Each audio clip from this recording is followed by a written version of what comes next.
Hello and good morning. Welcome to the stream. My name is Ace. I'm a hobbyist. I'm working on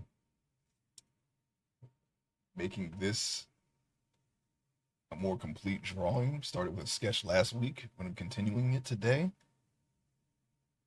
I made some progress on the line art, and today we're going to incorporate something that I am not very good at, which is patching. So we're gonna try to add that to the picture.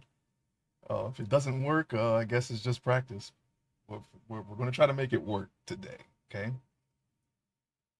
I do also do 3D sculpts. That was part of my first stream project was doing 3D sculpts in Blender. I'm still doing that. I have to copy and paste a couple thousand polygons. I didn't want to stream it, so I'm drawing something on stream while I get that done off stream. And once that's done, then we'll continue with that project on stream.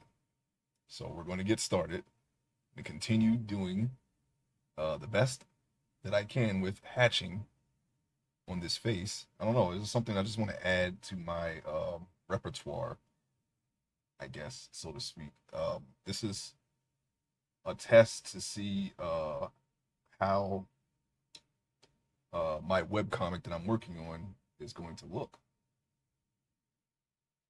I'm finalizing the design or the art for that. And yeah, I just want to see how it all fits together when I finally do start doing pages. I want to do something more like like maybe like a Western style, semi-realism in the heavy blacks. I guess that's a more indie or classic comic book style. I don't think people are doing that much in mainstream like this anymore.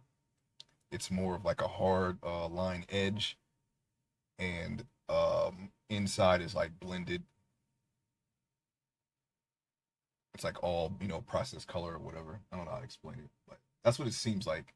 Kind of like maybe like a Greg Land or something like that. I think it's more towards what is being done these days, more or less. This is bothering me here. This chain, that her little gold chain here is a little too far in front of her neck. So I'm gonna try to correct that. I'm gonna move it to the side. I tried to get rid of the the sketch underneath of it while I'm transforming it. That's You can't do that. You have to apply the transformation first. I don't know why I tried that. Also, let me get my keyboard and bring it in front of me so I can do the shortcuts like that. Okay. All right, there we go.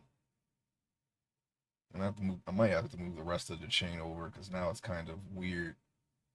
So let me just correct that real quick. No, because then I gotta draw more chain. See what happens when you don't cross your I's and dot your T's. You gotta go back and make correct. It's okay. It's not a bad thing. Oh, I see. Okay. I doubled the line art here. I kind of had to. I made a mistake yesterday of doing all the hard black shading on the wrong layer. So I copied it and and then erased it on one of the layers, and now I have two of each. So what I believe I'm going to do uh, is I'm gonna make some slight adjustments just to the chain area before I go on with the hatching. I should have caught that off stream. I made some slight adjustments regarding that. I put this on the right layer that it's supposed to be on, so that way I can fully control it from one layer.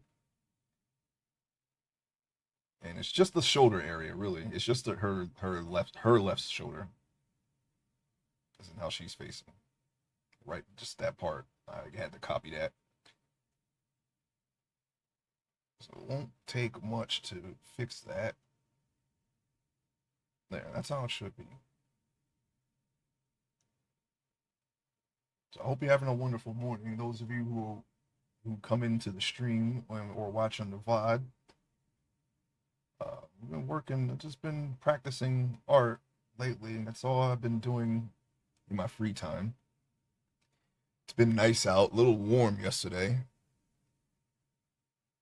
I haven't been watching anything really, so I really don't have anything new to report there. I think there's a new episode of X-Men '97. I have been kind of keeping up with that here and there because that's something I used to watch as a kid, and it's actually pretty good, for what they're doing, now. So I thought, why not? I'm gonna turn this chain to try to make it a little more. Apparently, I missed some lines too. Okay, Control D. I feel like that they have. I mean, they didn't really have to stick to keep it faithful to the original series. To be honest, just a continuation of the series was really enough, I think. But they decided to try to stick to the original series as close as possible, and that means not drawing it, in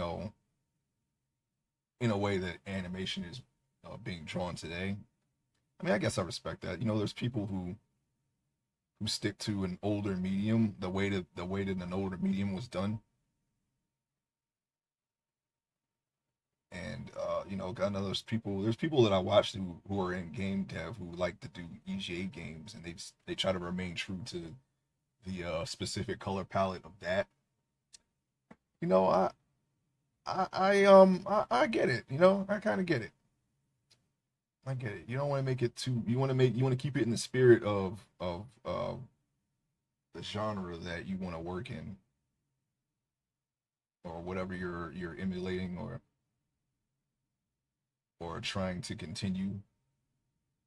I don't know if I would have. I don't know if I would. If there's anything out there that I would do. Like I have some ideas to make a game of my own, but I don't know if I want to stick to like the the specific criteria of what made that game great. I want to like put my own spin on it, right? But I don't know. It's a concept that I've warmed up to.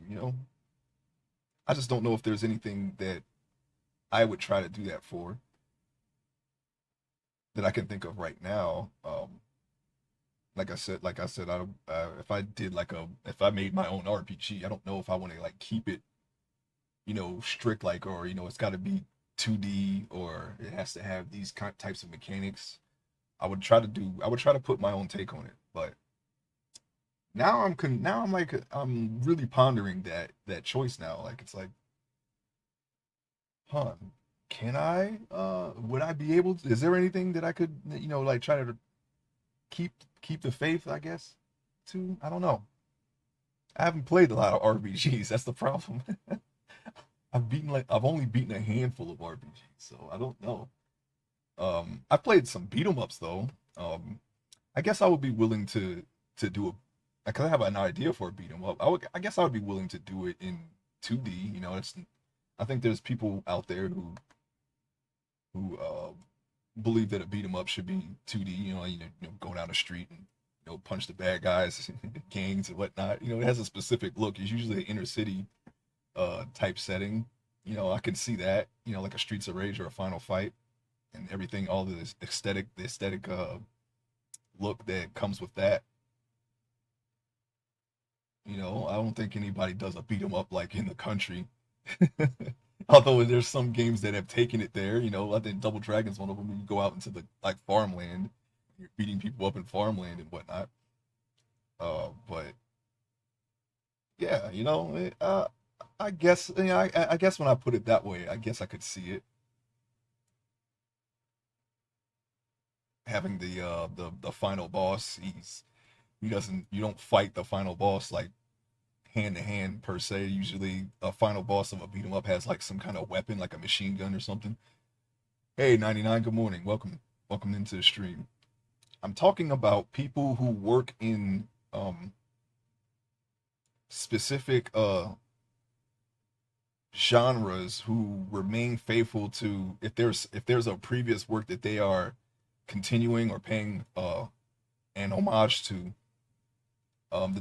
The decision to like kind of forego modern techniques that are used today to remain faithful to the whatever they're trying to pay homage to. um I was pondering that decision. It's something that I respect. I don't know if there's anything that I would be willing to do. I guess a beat 'em up would be the closest thing.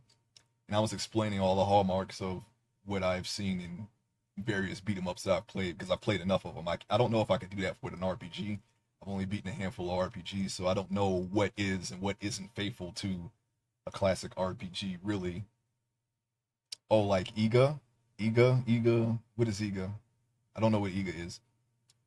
I'm talking. It kind of spawned from a thought about X-Men '97, how um, they don't use modern techniques because they wanted to remain. They wanted to do the show.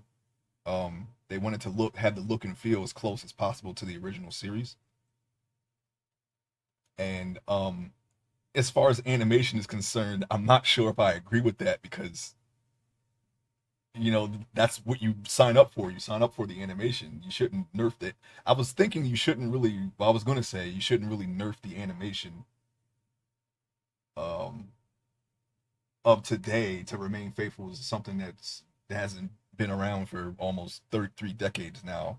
But I understand where they're coming from because I know there's a lot of people out there and like in the game space who they like to. And I watch them on Twitch. They like to do um, EGA games, and they remain in that color palette no matter what. Igarashi, the Castlevania guy, was now the Bloodstained guy. He purposely didn't update things just for the feel. Yeah, yeah, like that. And yeah, I guess I respect it. I respect that. I mean, in fact, I'm kind of like warming up to that idea, to be honest. And I was explaining like, I guess the closest thing I would do would be like a beat 'em up. It's always in the inner city, right? It's usually in 2D. I've played 3D beat 'em ups and they just don't have that same feel, right?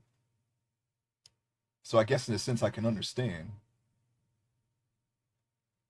I don't know why I feel differently about animation, but I get it. I get the sentiment. With RPG, they are so vast and so many subgenre hallmarks. It's hard to say what's a specific RPG thing. Yes, and plus I haven't really played that much of them, and I kind of do want to do an RPG. But I don't know enough about RPGs to even consider trying to remain faithful to something unless it's like a specific title. And I'm just thinking about this out loud here. I don't know if I feel strongly enough to do it myself, but I'm trying to like fit my head inside of that space. And I guess like a beat 'em up would be the closest thing that I could relate to in that regard. Because I do have an idea for a beat 'em up, and I guess it would take place in an inner city. You're all fighting, gangs or whatever. Choose a gang or a syndicate or organized crime. Um, and there's and the boss always has like a like a machine gun or something. That's like a lot of games that I've named, and I think that's usually like the staple of what makes a beat 'em up, right? Double Dragon, Final Fight, Streets of Rage, they all fit those tropes that I just named, and lots of titles I'm sure that emulate that in a way follow suit. I guess as an homage to those. I will down this here. Warrior style games are what 3D beat 'em ups are and should be. Warriors, as in the game. Realists can tell you each part RPG series have their own hallmarks. Oh yeah, I know. I only played a handful, but they're all different except for maybe like 7 and 10. Because there are some similarities because it's the same series, but Final Fantasy 7 and 10 to for those who or who don't know Final Fantasy games. I have files on my RPG, shmup, beat 'em up, etc. The beat 'em up that I'm interested in makes making has things I've never seen. Exactly. That's exactly what I am the same boat. I'm in the same boat. Like the beat 'em up I have in mind, which I'm already like kind of slowly but surely like thinking up designs for the characters, um is in fact something that I have never seen in it. It's very centered around music, pretty much. It's not a fully fleshed out idea, but it's centered around music and rhythm, but it's all done in real time. So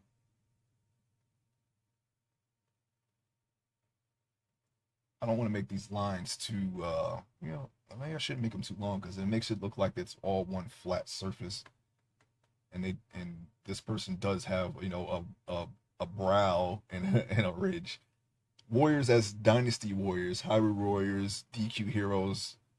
Are those beat 'em ups? I thought those were more like hack and slashes, but I don't know. It's some things change over time, so it could be very well that. I've always thought of beat 'em ups as like what I've named. And then you have things like the beat 'em up I have notes for is a pixel create a character with stats and move sets, counters, dodges, and blocks depending on your build with mid stamina. I don't have a creative character in mind, but what I was playing toying with the idea with, right? Since it's centered around music and dance is selecting a dance style or a music style, whichever like amalgam that it ends up being, because I'm kind of committed to it to the point where I'm like thinking up designs for the characters. That would be the stats that you can customize in a way, like depending on the character, the style, the style of dance or music, that will affect your move set.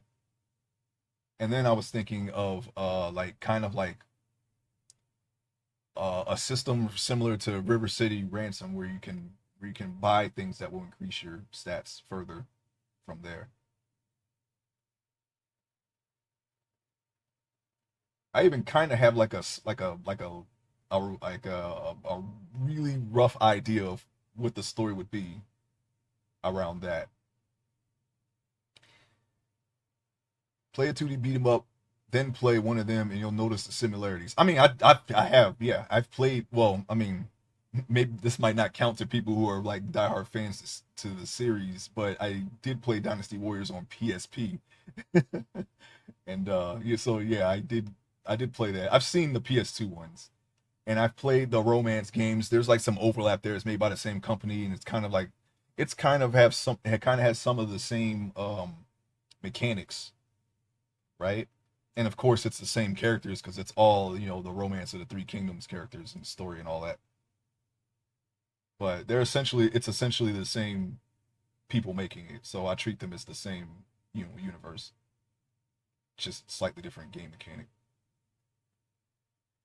Mine has no gear and equipment, but does have level ups and skill trees to incentivize fast gameplay and less grind. Yeah, yeah.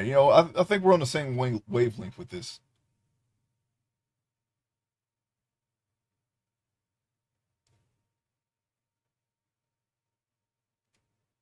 Although it's not out of the question. It's still like a very rough idea of what I want, but um, I think yeah, I've played enough to make it work.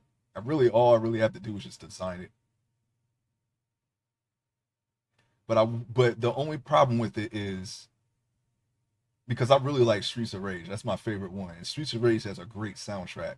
So if I were to do a beat 'em up, I would have to find someone that can shell out a really good soundtrack, and so I can time, because what I wanted to do was, if you play on a stage in this game, every dance you do on the stage, because it's like a whole mechanic that I thought up. I don't want to really get into it, but like the every all the rhythm and dance is timed to the soundtrack on the stage. And so the sound it's kind of reliant on the soundtrack. The soundtrack has to be good. That's the only snag that I can't do that myself because I'm not a music man.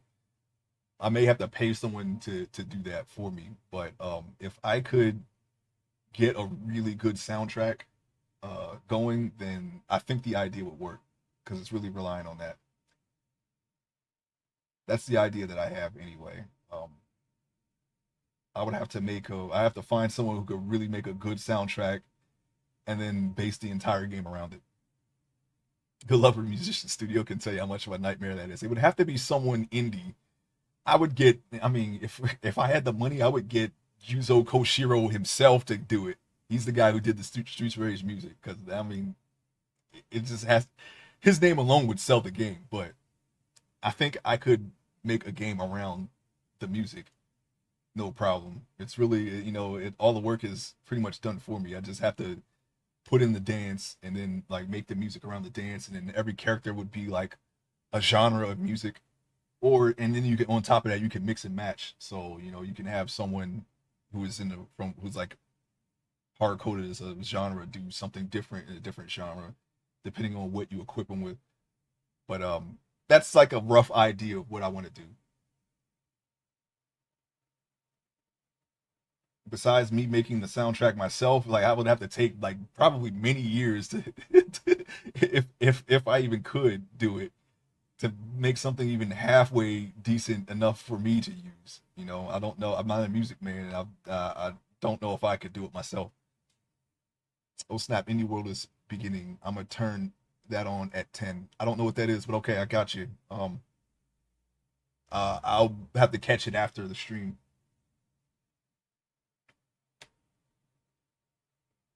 Um, I am going to be doing this for the time being with the cross hatching. But yeah, it'd be a very interesting idea if I can get a decent soundtrack from someone.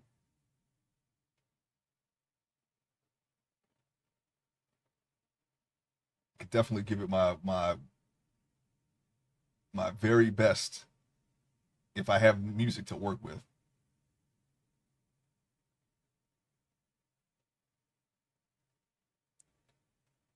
All right, so I'm trying to see if there's I don't know.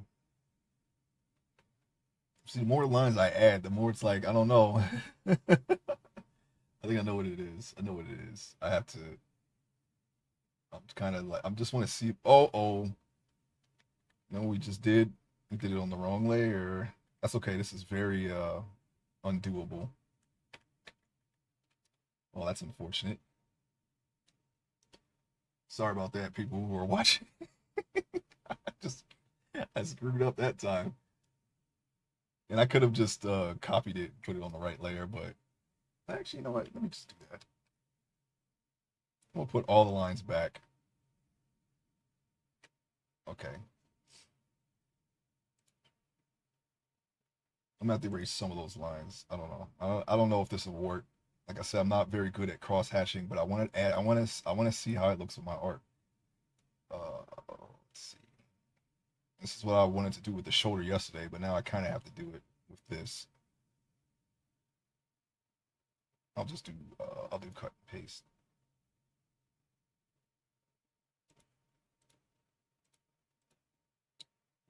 Oh right, I forgot. It's not just the eye.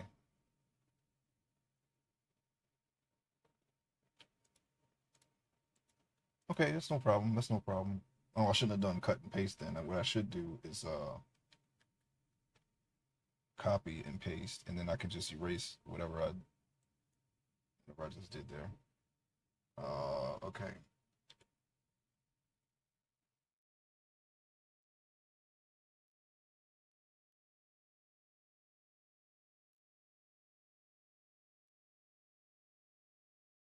All right. So let me. Okay. Oh, good. Okay, I can hear you both now. All right, cool. Yeah, I have to take a look at that. I made a slight mistake here. I'm trying to correct it. So what I am going to do is I'm just going to erase the eye, and I think I have to do the eyebrows too, and that will be good. Is that some kind of showcase for indie games? I don't know if I'm looking forward to anything currently. I realized that the one game that I thought was like, hey, this might be pretty cool was made by Ubisoft, the Star Wars Outlaws game. I was kind of interested in that, but then I found out it was made by Ubisoft, so I'm kind of like, And then they already have day one DLC planned, so I'm like, okay, I'm kind of like not feeling this anymore. So there's that. So now I'm back to square one with like not being hyped for anything currently. But I definitely will take a look at that and see if there is anything that I want to play. Even though I have a large backlog, so I kind of don't really pay attention to that stuff because I got enough games to play. But you never know. You might find something that's worthwhile, right? Okay, maybe it's because it's only this side of the face. Okay, let me put this down. Merge with layer. Okay, I want to take the copy off so I don't get. Oh wait, no, never mind. This should be layer 5. All right. Yars Rising platformer made by WayForward, Atari, and the full Shantae team. Never played a Shantae game. I do have one that I got from. Where did I get it from? I think it was Humble Bundle. I have to try those games one day. I still like platform. I mean, well, there isn't anything I really don't like, but yeah, I'll play a platformer. I haven't played one in a while though. Love them. Yeah, I know. Believe me, I know. Okay, I'm gonna shape these lines a little bit, and let's see, we're going to try to shape, get them to kind of maybe I don't need these lines. Yeah, I think that's what the problem is. What is this?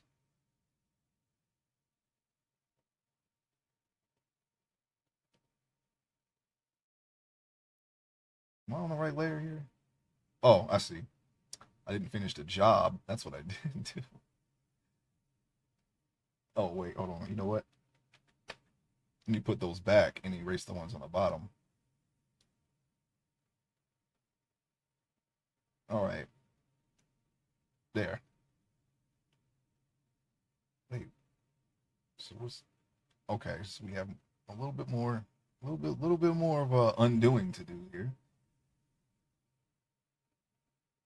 I didn't, like I said, I didn't finish doing what I was doing. All right. Okay. This is one of my many ways I find indie games. I usually find them through watching other streamers such as yourself. That's been my main method, and sometimes GDQ, but they usually play things that I know of already. So okay, let me do that. Get on this layer. Okay, like I said, I really want to try my hand at hatching, so I'm gonna add that to this drawing, and then we can control the levels of the lines later once it's all done in. I just want to make sure it's not sloppy or rushed or whatever. That's what I'm trying to avoid here. Make sure the lines are nice and straight. Well, maybe not straight. I think they should follow the form to an extent. So many indies I want to share with the world, but at the same time, I can't stream them all. I wish there was a way that I could easily do it. Why can't you stream them all? You can literally do that.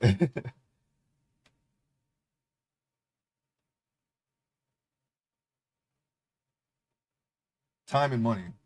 Well, you don't have to. The ones that you have, you can just do those. And as far as time, you don't have to stream. You usually don't stream the entire game anyway, so I don't know.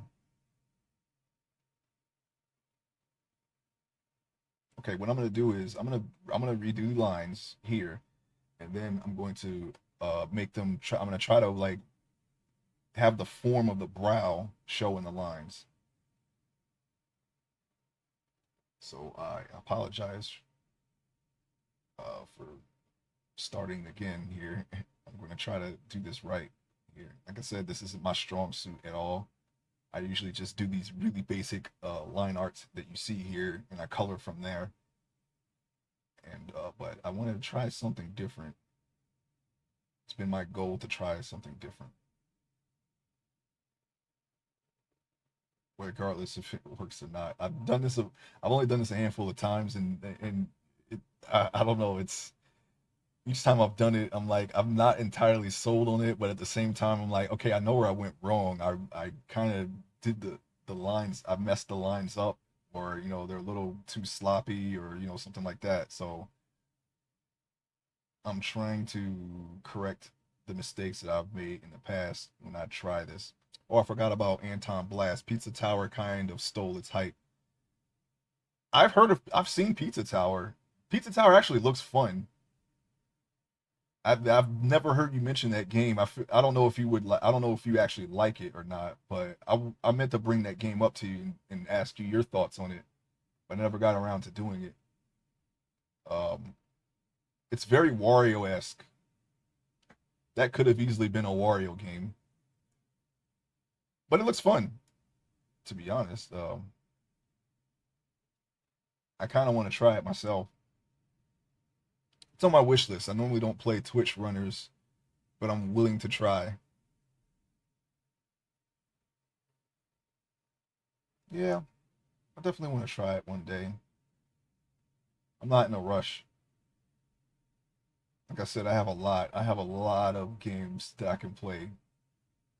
And at this point, I'm probably going to end up streaming them. I just don't know when yet. Um, right now, I just want to focus on getting better at my art here. So what I'm going to do is I'm going to try to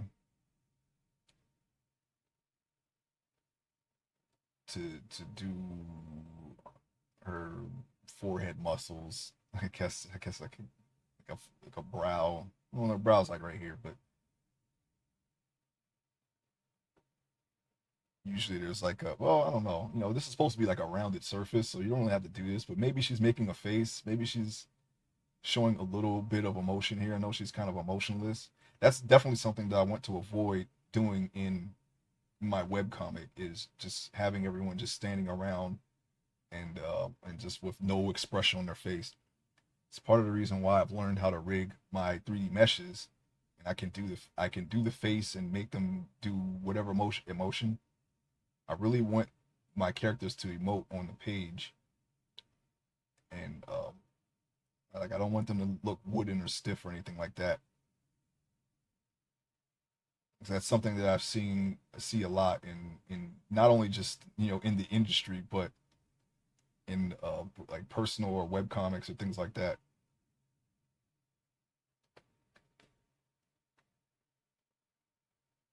Did you check out my webtoon draft? Actually, I forgot. I tried to look at it through the phone, but it's extremely blurry. I will do it right after this stream. I'm sorry about that. Definitely keep asking me because sometimes I forget. Um, when I got online yesterday, I wanted to build a couple of more machines to run. That way, I won't have to work as much when I actually do play. It's no problem. I know how it is. I do that also. Yeah, I'm sorry about that. But yeah, I will definitely check it out right after the stream. I think what is it Wednesday? I think it is. There should be a new X-Men episode. I'm gonna try to watch that at some point today too. Hopefully, I won't forget that. But yeah, it's definitely something that I want to do. I try to give her at least some kind of expression in this picture here, like a very uh, stern. I don't know, like a glaring expression. But I said right after I put the lines in, she kind of looks a little emotionless now. So I guess I failed in that regard. Maybe I'll try to bring that out more with the color. I don't know.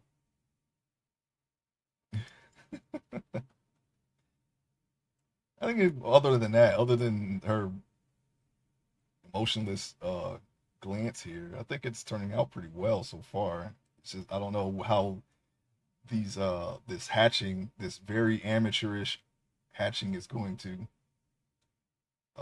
add to it. It might subtract more than anything, but like I said, it's on its own layer.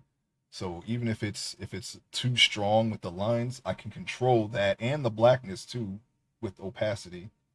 And once the color is down, they can just blend into the color a little bit. Because I want to try to add hatching to my art. I don't know. I just feel like this is the way I should go with it, but it doesn't look like if you look at this and you look at people who regularly do it. I don't know. It doesn't. I know. I mean, and there's obvious difference, right? Where I'm comparing myself to a professional at this point.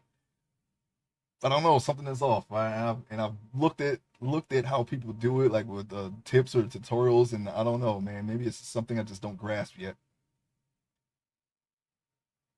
From what I understand, the lines follow the form. I'm trying to do that. They're not super. Even when they're sloppy, it just looks right. I don't know. New TMNT game looks really good. It's a rogue light Marvel Alliance style game. Oh, you know what I was thinking of? I was thinking of what was it? Rise of the Imperfects. Whichever one that X-Men game was, that Team X-Men game was that came out on PS2. I kind of didn't like that game. I don't know. I think it was called, what was it, Marvel Nemesis or something like that. That's the only one of those types of games that I've played so far. I wasn't really sold on it though. Somebody had it and I played it. I think that's what I'm thinking of. Marvel Nemesis. Oh, you love it? It was so bad. Yeah, that game kind of put me off of playing those types of team game. The only one that I want to play is X-Men Legends because I've heard very good things about that and I always wanted to play it, but I never got around to playing it. I'll probably play it on stream though.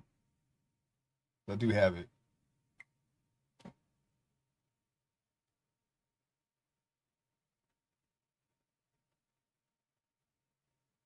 That's the only one that I'm still. I don't know about those Marvel team games. I don't know. I do have Midnight Sun though. I got that on Humble Bundle. I might try it one day. Since it was free, I was like, okay, well, I guess I'll redeem the code. So I kind of want to stream an indie today. Oh, cool. What do you have in mind? Do you have any idea? I'm going to definitely see that.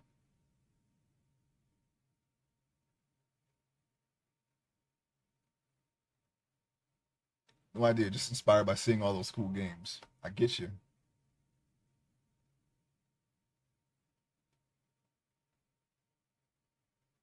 That's how I feel.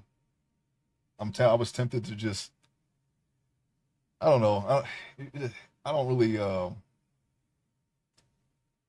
put a lot of thought into it. There was a time where I wanted to like prune my list of Twitch streamers because like a lot of them I haven't been watching, and just kind of just find people who only do art. But it doesn't really matter, Now that I stream on my own, it doesn't matter anymore. I don't even watch. I can't even really watch the ones that I would normally watch in the morning now while I do this because I decided to stream. So it's like whatever. I'll see them when I see them. That's how I treat it. It's hard, once you have a certain amount of people to follow, it's hard to try to keep up with all of them now. I guess that's probably why it's you have more people streaming nowadays and more people who follow more people, if that makes sense. So it's kind of harder. I find it hard to find people who stream what I want. I'm very broad in my interests, so that's not really a problem for me.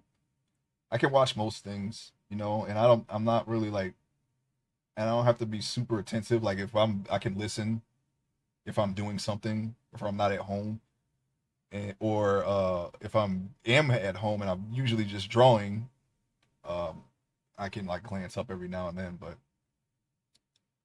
it doesn't it doesn't bother me much. I have like one or two people who do like a podcast. Like I listen to Castle Super Beast sometimes. If I don't catch them live, then they have all their stuff on the website. It's just all audio anyway. So that's good for me. And I want to catch up with that. Oh, I'm not sold on that. That looks a little. I'm gonna go back a little bit. In fact, we're not even gonna shade that in. I just want to shade like a little, like a kind of like a partial hatching. I don't know if that'll work. Usually, from what I've gathered, the people hatch around right around the shadow, and that's a comic book thing. Turn the streams on when I draw or paint. Yeah, I'm the same way. Sometimes most of the time I listen to a podcast, but if someone is playing something that I'd be like, I don't know, I could see myself playing it, but I actually probably won't ever play it. Like dark and darker. I actually like that game. I don't know if I'll actually play it at this point though, but I'll watch someone play it. Um, that's easy. That's extremely easy to listen to, and because it's kind of like a slower paced game, so I can look up and not miss much. Or if something happens, if I hear like a sword blow landing, I can look up and see. I was looking at this game. What was it called? Manor Lord. That actually looks. That's definitely something that I would play. Manor Lord. Please explain to me why I bounced off Darkest Dungeon. On paper, it has everything I love. Darkest Dungeon. I don't know. I don't know that game. Darkest Dungeon. Oh wait, yeah, I do. It's the 2D one, right? Where it's like the RPG on the side to side. That one? Yeah, I did see that game, actually. Yeah. That's what I thought. Okay, yeah. I don't know.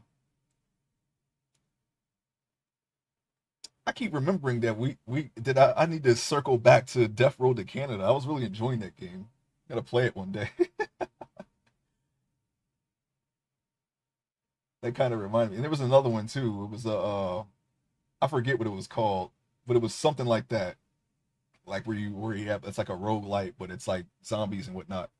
Yeah. That was really I was enjoying that one. I keep forgetting about it though. Hey, realness. Welcome. Good morning.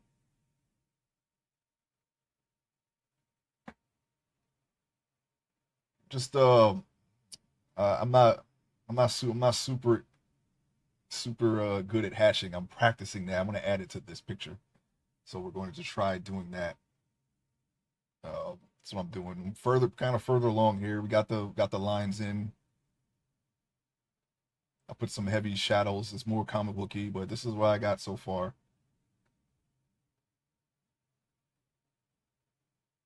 Hatching, it's these little lines here where you kind of like you can show form or shadow with these lines. Something that you see a lot in comic books, or like if you look at a dollar bill, that looks like a kind of like a hatching thing. There is a it's not I could say hatching because it's not I'm not cross hatching it. That's when you just take a bunch of lines and go the other way with it, but it always looks sloppy when I do that, so I'm just gonna try regular hatching. Single hatching, I think that's a thing.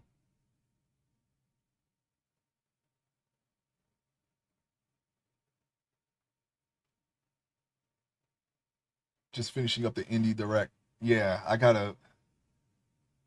I'm sure someone is covering it on Twitch right now, but I'll have to catch and see who covered it and watch it, or I could just watch it myself on YouTube. Doesn't matter.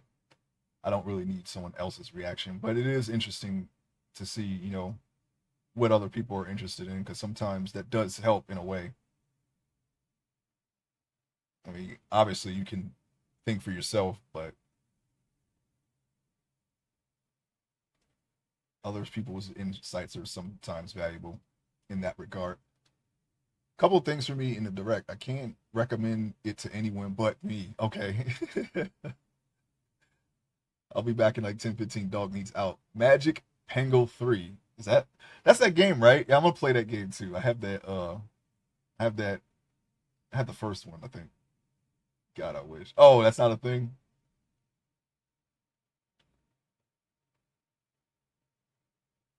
Is there a two?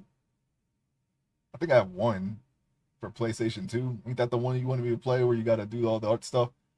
Yeah, you pretty much need to play. Oh, really? It's that good? Man, yeah, I didn't think it was like something like a must play. Anyone who draws needs that game. Okay, okay. I didn't say it was good. Oh, okay. All right, all right, all right, all right. Yeah, I'll check it out. I'll check it out. That's funny.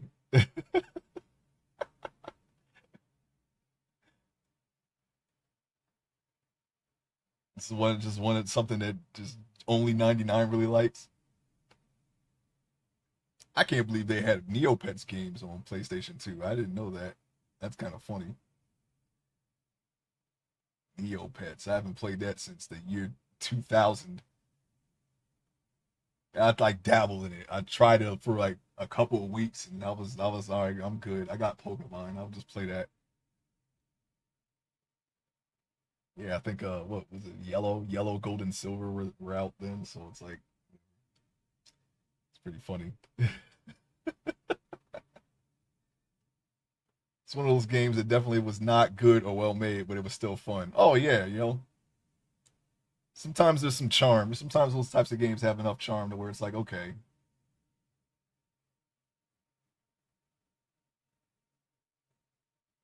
it sucks when that happens in a video game and then they're like, okay, hey, look, this worked, and the developer doesn't get why it worked, and they try to make a sequel and try to make it actually good, and they end up not making it good at all. In a way, it loses the charm.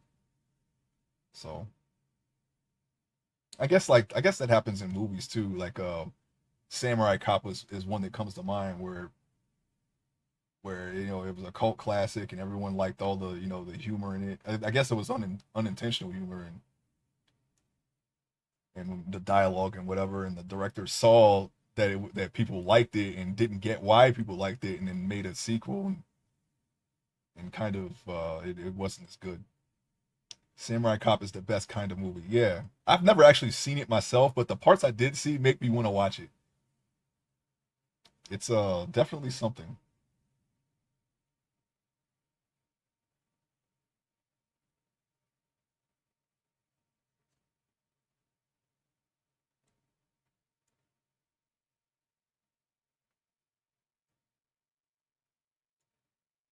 Samurai Cop. Yeah, I don't. Yeah, I've seen quite a few B movies, but that was not one of them. Unfortunately, that was something that got popular on the internet, and I heard of it through that. Kind of like Texas Chainsaw Massacre remakes. I don't even remember the remake, the Texas Chainsaw Massacre. I know I've seen it. I just don't remember it. Uh, I barely remember what The Hills Have Eyes. I remember seeing that. Like those horror remakes that when I was a kid, when that was a thing. I don't remember most of them. I kind of remember Nightmare on Elm Street, but it's like I don't know. They don't have the same. They just don't have the same feel as the original. And I'm not like an original stan or anything. It's just I don't know. Just the way people do horror nowadays is just not. It doesn't even. I don't know. Most of the time, it's not even scary. I guess those mid 2000s horror remakes were all the same movie. Yeah, it's uh, like Cabin Fever, Wrong Turn. Those or Jeepers Creepers is actually that was kind of okay. I kind of didn't mind Jeepers Creepers. They took out all the charm and cheese. Yeah, it's I don't know, man. It's bad. I'm sure they have their fans. I'm sure there's somebody out there that likes them. I guess the biggest ones were like Saw, Final Destination, Scream is still. I feel like Scream's kind of tired, but I feel like they're kind of running out of steam now. But Scream, I guess, is still somewhat popular, right? Uh, I don't know of any of the modern ones because I haven't seen anything super modern. Like what was it? Those Happy Death Day. Oh, what was it? The Purge. I guess that's not really horror. I don't know. I guess that's just like a Scream is having a comeback, but I haven't seen the new ones. I've seen Scream 4. I haven't seen is it it's up to 6 now, isn't it? They just won't leave Sydney alone. I don't even know if she's still in them. I'm assuming she is. won't kill. They can't kill her, but they keep trying. Just give it up, man. Sydney's got y'all beat. Just let her go. Let her live. There shouldn't be anybody left to kill Sydney. She killed all, like literally all of her classmates. I don't know. I'm just spitballing now. I don't even know what's going on in Scream anymore. But I feel like it's always someone that Sydney knows that's trying to kill her, right? So it's I feel like I can guess what happens in the new ones if she's even in them. I don't even know, to be honest. I'm sorry. I'm sorry to assume.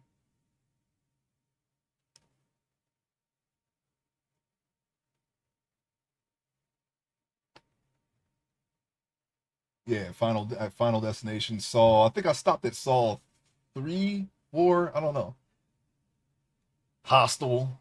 Those are just like that's just torture porn at that point. I feel like Saw had something to do with that.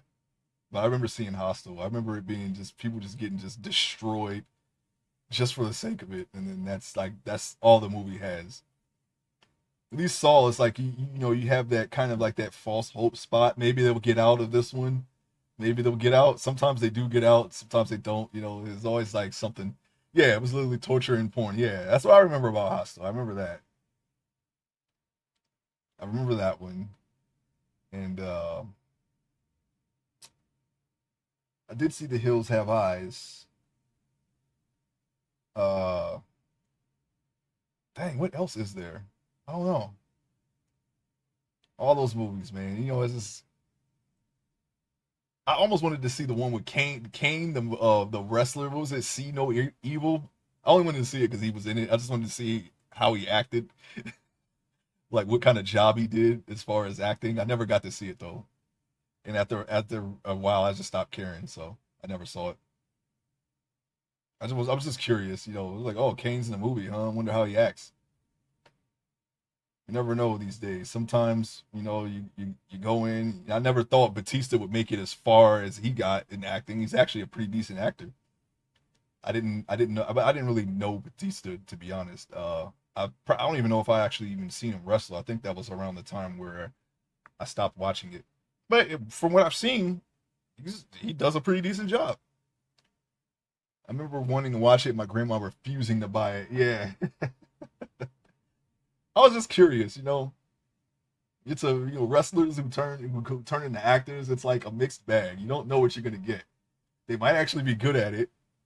And it's a good chance they'll be good at it, but you never know. Sometimes you're just not. Yeah, but Batista I was surprised. Not that I had anything to go off of. It just doesn't strike me as someone who acts. But good for him, I guess. He doesn't have that look. He doesn't have the look of an actor. But I was wrong, and I'm glad I'm wrong. It was I'm not buying this because it's true. Sometimes you can tell. I thought I heard someone talk about it and say it was good. I don't know. So I was kind of curious. I don't know. It's hard to tell. Sometimes people don't have great taste, so there's always that, but you never know. Might actually be good. I don't know. I know I've seen there's more instances of people liking things that I don't like now than ever. So I can't judge off of that anymore. Games is one thing because I can see with my own eyes if it would be good or not. If somebody says it's good, all I got to do is just turn on a Twitch channel and then look at it and see, and then I can get a good idea if it's something I would play. So it's much easier. You don't even have to see the whole thing without it being spoiled. You can just see a little bit of gameplay and then make the assessment right then and there. So games are kind of unique in that sense. If you watch a movie to see if it's good, I mean, it's you're literally watching the movie. That's literally all you have to do. So you're kind of all in or all out at that point.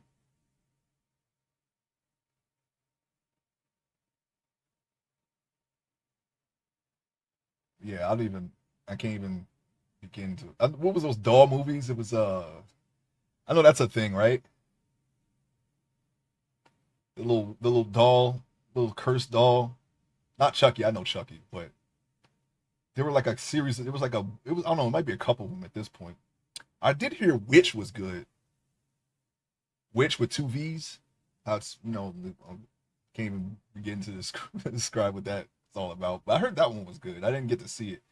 I think the I guess a horror. I guess you could call it horror slasher movie. Annabelle or yeah, one of the movies. I don't Annabelle. I think it was Annabelle. Uh, yeah, that was a thing, right? Are those good? I'm not sure. I saw one Paranormal Activity. Actually, the dude like the first one, but then they just kept going. Whoever made the first one, they that was a sleeper hit, right? But for a found footage movie, it says something I'm not really super into because it's been done to death now.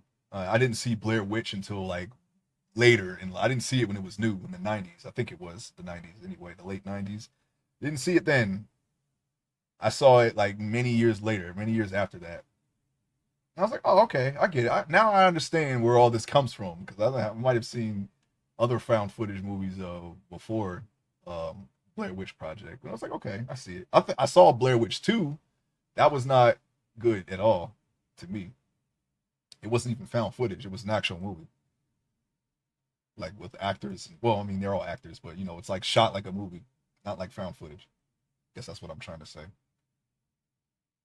Never watched Blair Witch 2. Yeah, I'm like, oh, Blair Witch, huh? That's the one that everybody likes, right? And I saw Blair Witch 2, and uh, I was like, this isn't. I don't like this. This isn't good at all. But yeah, I saw the first Paranormal Activity. Uh, I saw that when I was like 8, and I knew what it was. Yeah, it was pretty bad. Blair Witch 2. Carrie. Yeah, that was another one. The remake, anyway. I saw the remake. I did see the original. Um, I don't really remember it though. I did. I remember seeing it. I saw the Rage Carrie too. That's what it's called. Whatever happened to that girl? She had a very unique look. You know, like that's someone you can recognize easily if you saw them again. I don't know if that's a slight. I'm sorry. I don't mean it that way. But if I saw that person again, I'm like, oh yeah, the Rage, the Carrie too. I remember you. But anyways, yeah, I saw that. That one is I don't know. The original Carrie is hilarious to me. Yeah, her the bullying. It's like who would think to do this? That's that's not how. I don't know. I don't know how it was in the '70s or '80s whenever that movie came out, but that is not how people would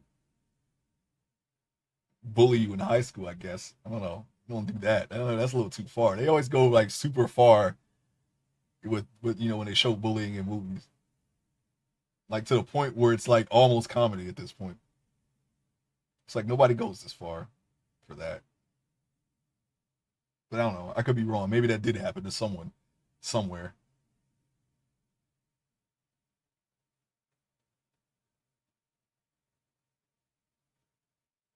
I don't know about the chin. I'm thinking when I once I put the rest of the shadow in, I don't know. I don't know about this. This is starting to look kind of weird now when you just shade partially.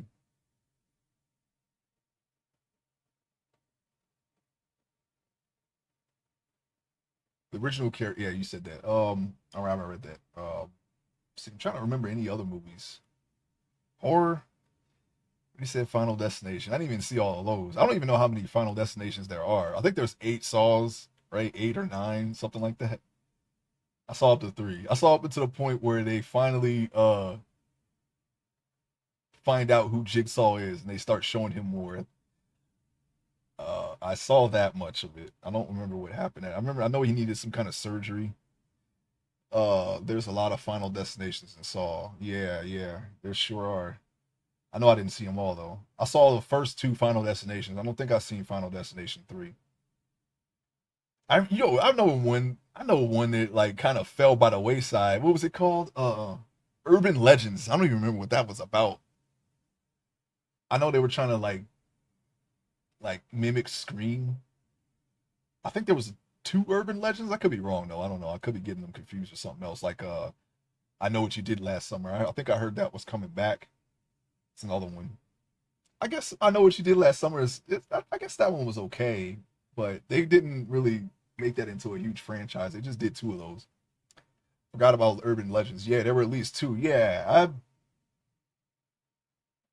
I know that they brought up the urban legends, and they were, and I guess it was like the killer. That's how the killer gets you through urban legends. Like I think they did like the pop rocks thing or whatever. I don't know. It was so long ago, but I don't really remember. I know somebody was like a radio DJ or a host or whatever, and yeah, yeah, they did, they did, they did. Yeah, it's like at that point, that's it gets to a point where that's what you're there to see. You're there to see them get murdered horribly, not to feel for them or anything like that. But in that movie is probably the most justification for that, right? They usually play up the victims as to be like deserving, even though they're not. They're probably just jerks or whatever, or just mean people or whatever, or something. They did something to the movie tries to justify why they need to die at this point. But those kids legitimately deserved. Yeah, they burned them, drowned them. Yeah, that guy was tough though, man. He would not die. He was like, that guy was like, no, they're not getting away with this. He could have just called the cops and got them all arrested. Attempted murder. No, they would have got off, right? I think they're like, I don't know. I feel like those kids are like they're kind of well off, so maybe they can. Those types of people, I mean, they always seem like that to me, right? They try to play them up as like everyday, like relatable, I guess, but they're really not. Those people that are in those movies, those kids, they always seem like they are like wealthier. Yeah, they got the good Lord one. Yeah, they always come off that like they always fail in trying to make them relatable in those types of movies. I feel like they're they're not really. I know there's more. I can't really remember them because after a while I stopped paying attention to that stuff. Uh, and horror like early 2000s horror movies. It's kind of weird. Leprechaun. Oh man, yeah, Leprechaun. Yeah, they just kept making those. Those definitely kept going in well into the 2000s, probably 2010s too. I saw up until Leprechaun in the Hood. When I actually saw that they put that little dude in space, I just laughed. I just laughed at it. I was like, wow, that's it. That's enough. That's enough. I remember Tales from the Hood. Uh, I didn't know they had made a sequel to that. There was actually a sequel. It must be like a directed video. He even came back to the. Just leave the goat alone. Leave the goat alone, okay? It's not worth it at that point. Does anybody ever get away with the gold? I know eventually they stop him at the end. I don't think he ever gets the gold and like wins. Maybe I don't know. Maybe he does at some point. Because there's a point in those slasher movies where you just start rooting for the killer. I guess it's like, yeah, the killer's back. Yeah, he didn't actually die, and you're like happy for some reason. I don't think so. Yeah, I just remember they shot the 4-leaf clover in his mouth in the first one, and that's it. That's all I remember about that one. And it took place out like in a country or something.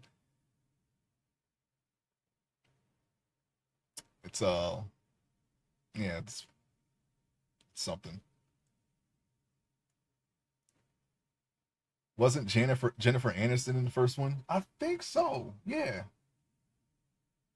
yeah. I barely remember that movie. And there's so many more like movies that came out like, like Doctor Giggles. You remember that one?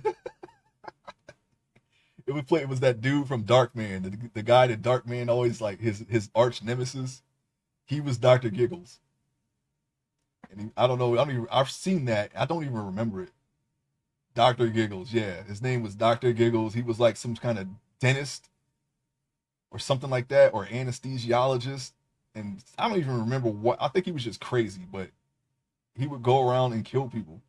I think he was given like, I don't know, just forced heart transplants or something like that. I don't even remember. I don't remember it. I saw it one time. That was it. I just remember the guy because that's the reason why I watched it. Because I watched Darkman. I was like, oh yeah, I like Darkman. And I saw that guy's face. I was like, oh yeah, that's the guy from Darkman. I watched it. It's basically the only reason why I watched it because of the guy who was in Darkman. I think he passed away now. I think he's gone, but yeah, he was in a lot of stuff. Um, Welcome back, 99. Just talk about horror movies. You remember those like those late 90s, early 2000s horror movies? We were just talking about those. There's so many of them. Any of them stand out? Any of them worth watching? I don't know. They all kind of run like together now for me. I can't tell them apart as I'm thinking. Yeah, I know you do. That's why I'm asking. I know you live on horror movies. I mean, we both like horror movies. It's just there's a point where I stopped watching the newer ones. What level we thinking about? You know, the ones that try to that were influenced by Scream, I guess. Because Scream like kind of like made like a resurgence of horror for a lot of people, where they're kind of like self-aware or they try to like, what they are, what kind of movie they are, and whatnot. You're talking exactly, yeah. Are those any of those worth watching? I don't know. Like I checked out years ago, but every now and then I come back and watch them. If there's something that really gets my attention, what was the one with the monkey's paw? It's newer. I don't remember what it was called though. It's I think it's a bad movie, but I saw a review on it.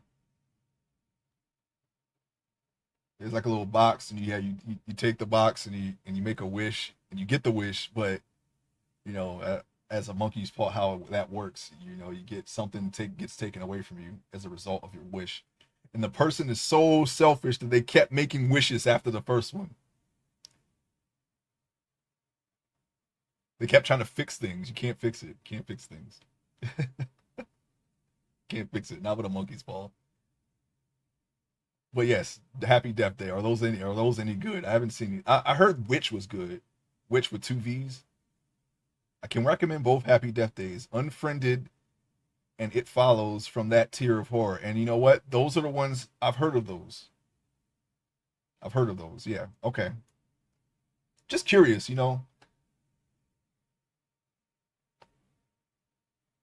The Maid is pretty good if you want a higher tier. Okay.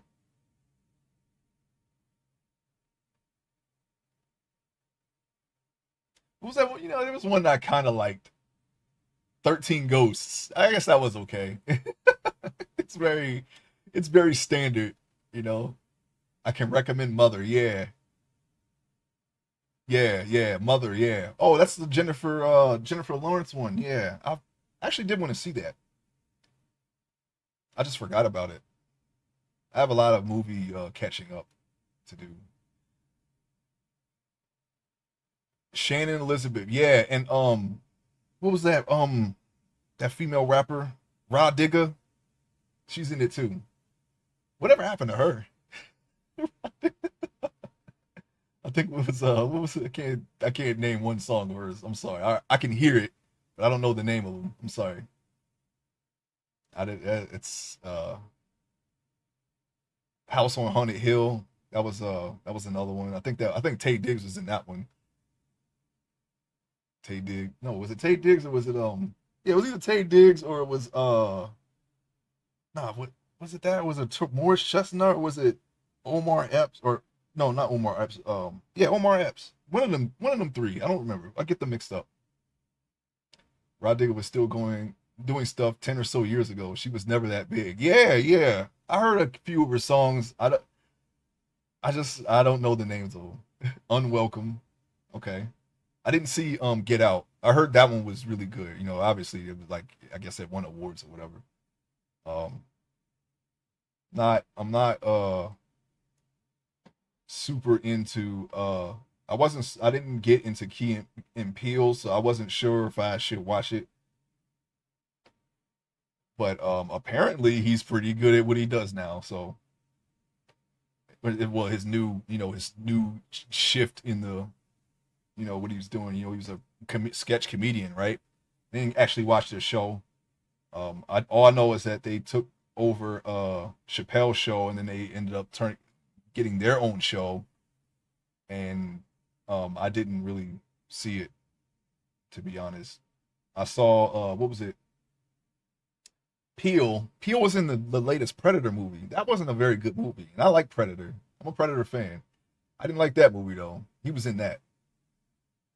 Um, but yeah, I haven't really seen any of his work, but apparently he's a very good director. So I mean, good for him. I saw he had a picture with Hideo Kojima, but Hideo Kojima has been trying to break into Hollywood for years now. So I'm assuming that was the reason. That'd be very interesting if they end.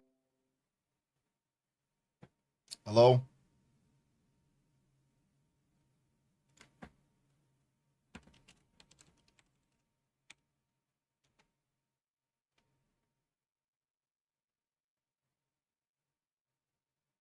am I back? Are we back?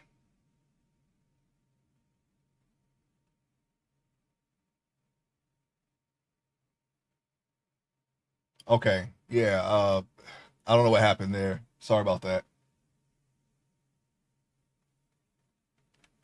We've had pretty good connection lately. I guess I don't know. I'm guessing this is actually Twitch's fault now. So I don't know. Yeah, it went back up to green. We'll see how I'll monitor it from here on out. May have to switch a server or something. It looks like it's all right. I'm looking at a free to play Pokemon ripoff MMO called Dual Revolution. Oh, okay. I'm gonna have to check that out too. Dual Revolution.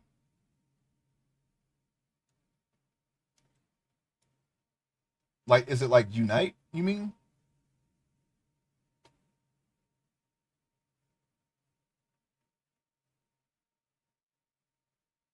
It got mostly negative reviews. Uh oh.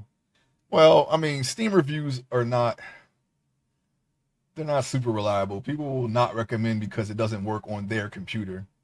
And I've never in every single game that I have tried that people have problems getting to work on their computer is I've never had those same problems. So I don't know. Or they'll say something. There's always like some kind of issue, like, oh, this doesn't work with something that I have, some kind of oddball thing that I have or whatever.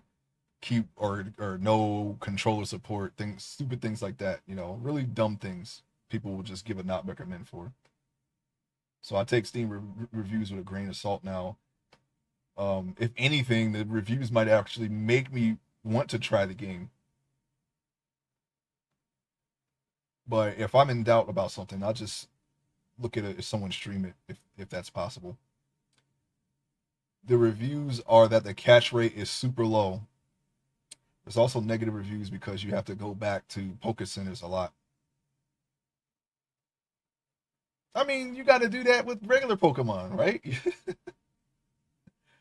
The only thing that kind of alleviated that over time was when they started introducing berries, and little healing items that you can get out in the wild that aren't potions that will you can keep them out there longer. In Pokemon Fusion, I was going back to centers after almost every battle. Yeah, so was I. That's mainly because I was playing on hard and there's no money. It's hard to get money.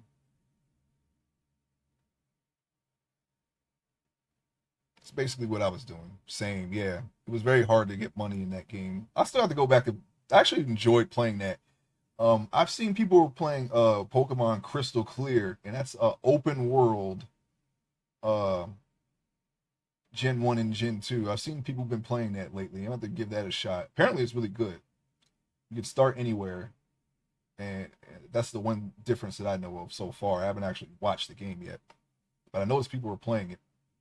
That's why Meowth became my main with that payday attack. Yeah,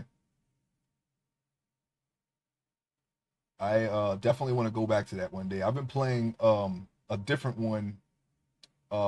It's you start off as a gym leader, and you can choose your type, your gym type, and then once you set your gym up, people can challenge you, and you basically have to defend your gym from trainers. I'm looking through my indies to see if there's one I want to show off. Okay. I'm sure that you will find something. A lot of indies out there.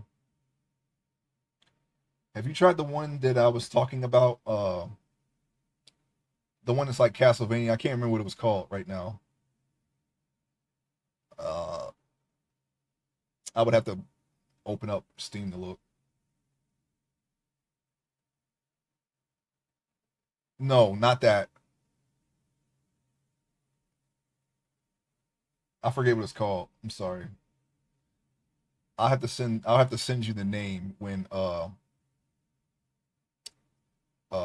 when I get off the name off the thing because I have it on my wish list.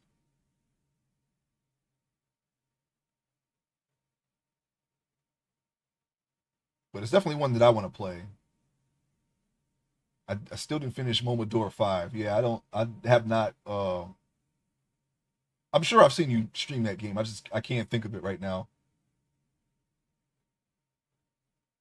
5 though. I have not I didn't even know they went I didn't even know they made that many. I remember the name. That name is familiar to me. I can't remember what the game is about. Because you've played a lot of those Metroidvanias and I only know Celeste from memory and look. Like I can point that one out, no problem. I think that's one of the ones that are like the more famous ones of the Metroidvanias. I still want to play Dead Cells. I think I still have that on my wish list.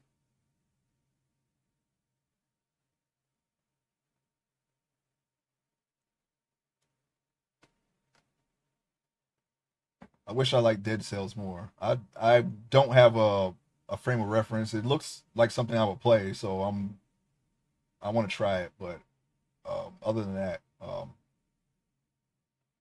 what was the zombie? What was the zombie roguelike?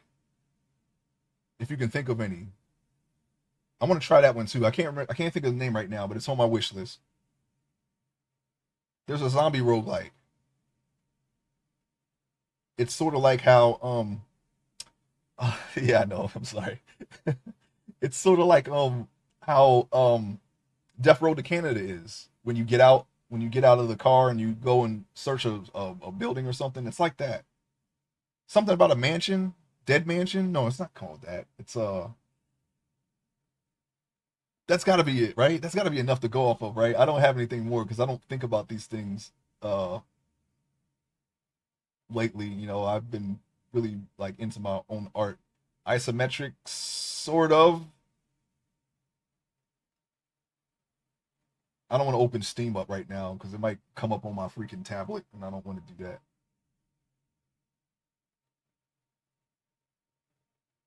I can't think of it though. When I get off Endless Dead, no, it's not that. I'm sorry. I'm sorry, I don't remember. I'm the one who brought this up. It's not called Endless Dead though.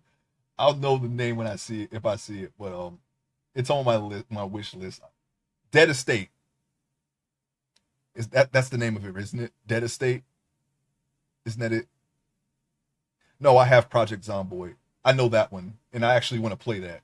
I might even stream it. That is well within my wheelhouse. It's like kind of like Ultima, but you're surviving in the zombie apocalypse. If I had to, you know, compare it to something. No, I know that one. I know that one. I think it's called Dead Estate. I think I might have remembered it. Do you know Dead Estate? Is that a game? Twin stick shooter with big booby witch. Wait, no, that can't be it then. I have to look. Dang it.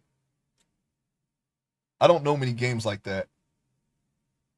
The only game that I know of that has a big booby witch in it was what was that one? What was the one game that was like kind of infamous? It's like a beat 'em up where it's like you're like they're all like all the women like all the female characters are stacked in it. They got like a barbarian chick, they got a witch chick. Dragon's Crown, I think it was called. That's the only game that I know of that I've actually played that has anything like that in it. I don't know. I don't think Dead Estate is the game that I'm talking about. If it has that in it, or maybe it does have that in it, and I didn't know it. I don't know. I'm not well versed in those things. The only game that I've played that is anything like that was Together B&D, and that was before they added all of the R18 stuff. So now I have like an R18 game now, technically. I typically don't play those types of games. I did see House Party. It has so much other things in it that it's like, okay, when a game is centered around the lewd stuff, it's like I'm like, okay, I mean, there's better ways to look for this stuff, right? But if it's just a small part of like a bigger fun game, then yeah, okay, that's fine, I guess. The one you're thinking about, does it have tons of stats and skills? You have to watch videos or read books to get skill ups? No, that sounds like you just described Project Zomboid. I don't think so. I saw it like I saw it at face value. I didn't really look into it. I was like, oh, this looks fun. And I put it on my list. You know what? Hang on. You know what? I'm gonna stop drawing for a second and just look at my wish list real quick. I'm sorry about this, everybody, but I gotta scratch this itch now because it's bothering me. Okay, it didn't come up on the thing anyway. Let's see. Store wish list.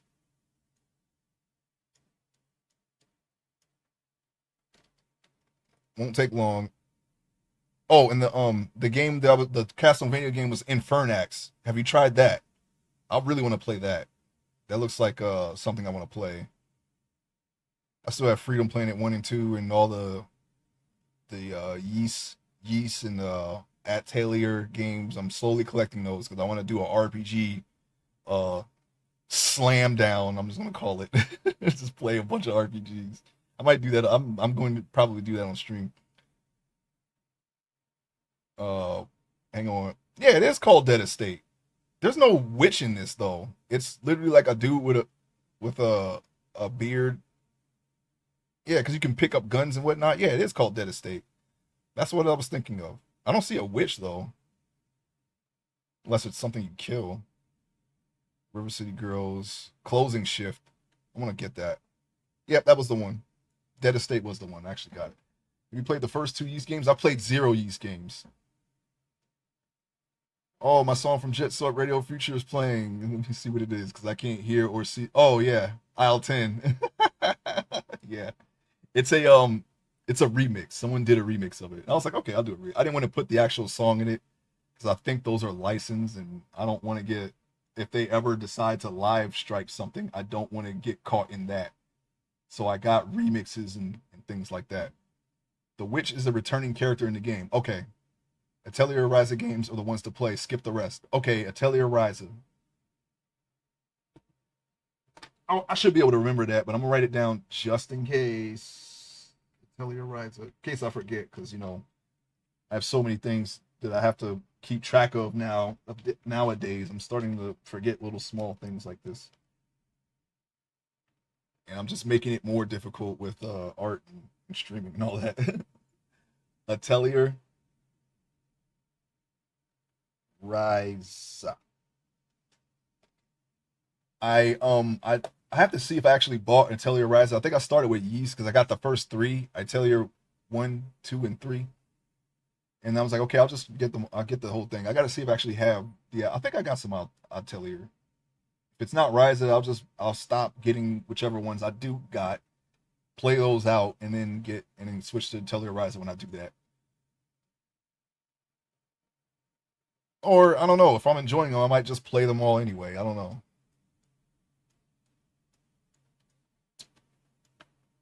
But yeah, I'm gonna do a RPG Palooza. I'll just change the name. I want to say Slam Down. I don't know what even is that. That sounds like a wrestling event. Come down to the Slam Down this Sunday. Get your tickets now. I struggle with these games I played. It was on GBA or DS. I can't remember. It was a struggle. Have you heard? Skip all other Atelier games for now. They aren't bad, but they aren't good. Okay, probably 1 and 2. Have you heard of Yik, as in Yiik? Apparently, there's been some buzz about that game, and I was wondering if you heard anything about it. I think they're doing like a remaster or something like that.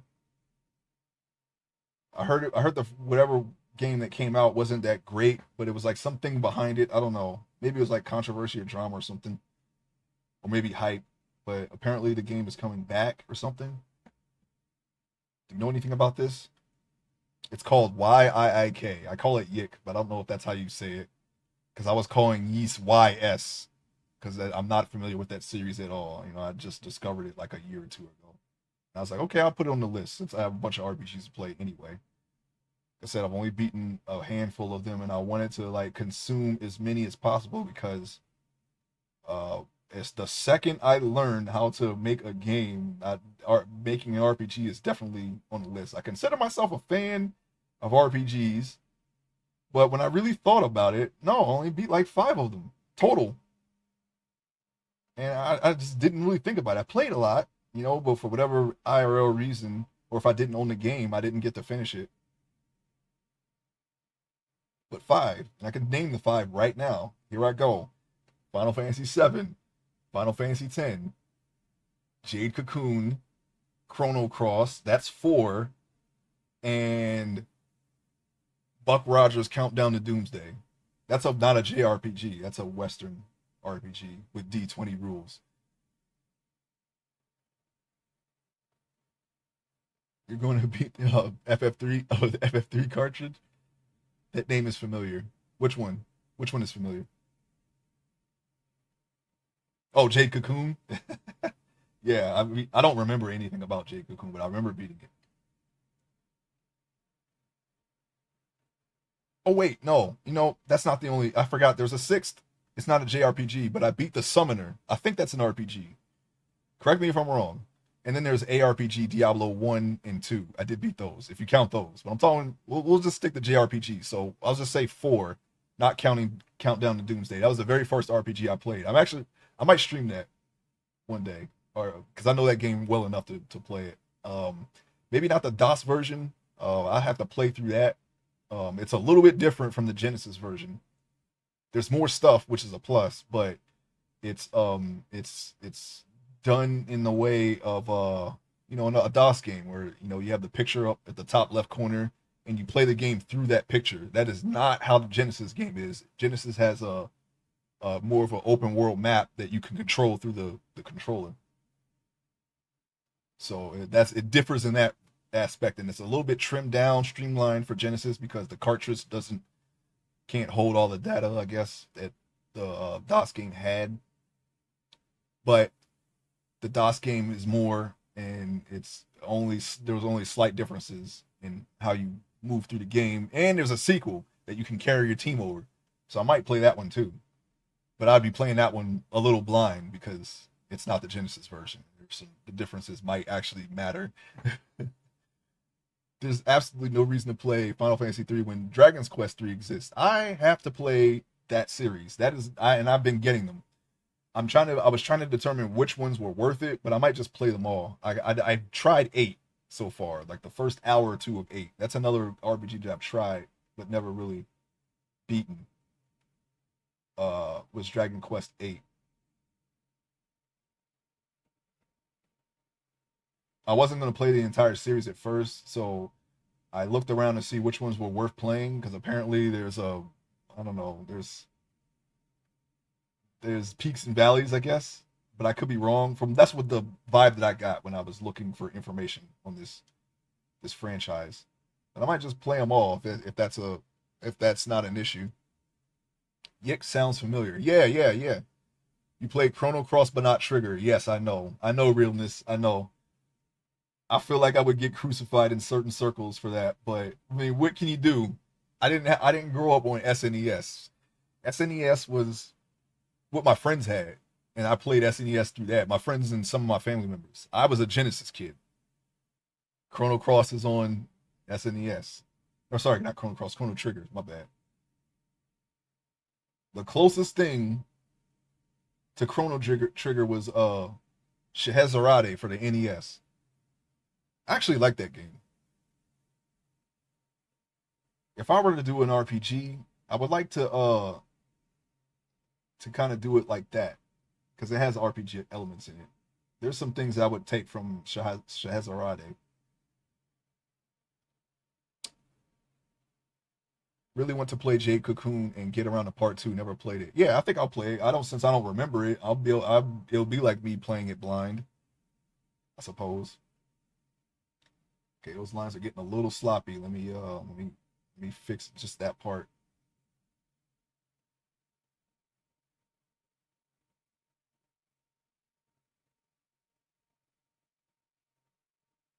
I think I remember the battle music of Jade Cocoon. That's like the only thing. And maybe somebody had a beret or a turban or something. I don't remember, man. I remember jungle, all jungle, nondescript jungle. That's the in a bee. I think maybe I had a bee character or a bee monster or something like that. I remember a bee. I don't know why a bee comes to mind when I think of Jade Cocoon. You won't find anyone who can explain why Dragon Quest is so great, but they're all great except nine. Okay, tell me why nine isn't great. What does nine do that is different from 1 through 11 or 12 or 13 or however many they got? I don't like the trailer. Yeah, I heard it was a mixed bag. 99. I was wondering if anyone had anything on that. I've heard of this just recently, just last week, I think. Of Yick, someone brought that up. I think it was in a stream, and there was like a big talking point or whatever. So I was like, okay, let me bookmark that name and do some digging because if it's an RPG, I want to see if it's worth playing. Because I want to do a RPG fest of some kind. Just play through a bunch of RPGs, really test my endurance on long form games. I don't really get burned out on long form. Well, that's not true because there's MMOs and 11 is something I definitely need to take a break on every now and then because it's so grindy and everything takes forever. But I do like the game a lot. It's one of my favorite games of all time, 11, and it's pretty high on the list, like past five, I would say, maybe even top three, if not one. I'm not sure yet. I don't know. Like I don't really quantify games in that way. If it's I usually put them by level of enjoyment, and anything could be that, right? So I can find a game of a genre just as enjoyable as something from a completely different genre, and you can't really compare apples and oranges. You just know that they're both good, they're both sweet, whatever. You know what I'm saying? A tiger bee. Yeah, no, I remember having a bee. I don't know in what context, but I remember a bee. I must have had a bee because that's what I remember about it. Is there a bee on the cover? Maybe that's why I remember it. I don't know. Either way, I think I got that bee. Nine was a Square Enix game in the worst way. I don't know. I don't. I like. When I think of the things that I could criticize Square Enix for, it's character design, very similar character designs across many games, themes. I would say they do a lot of similar things across games as well. So there's this level of predictability there.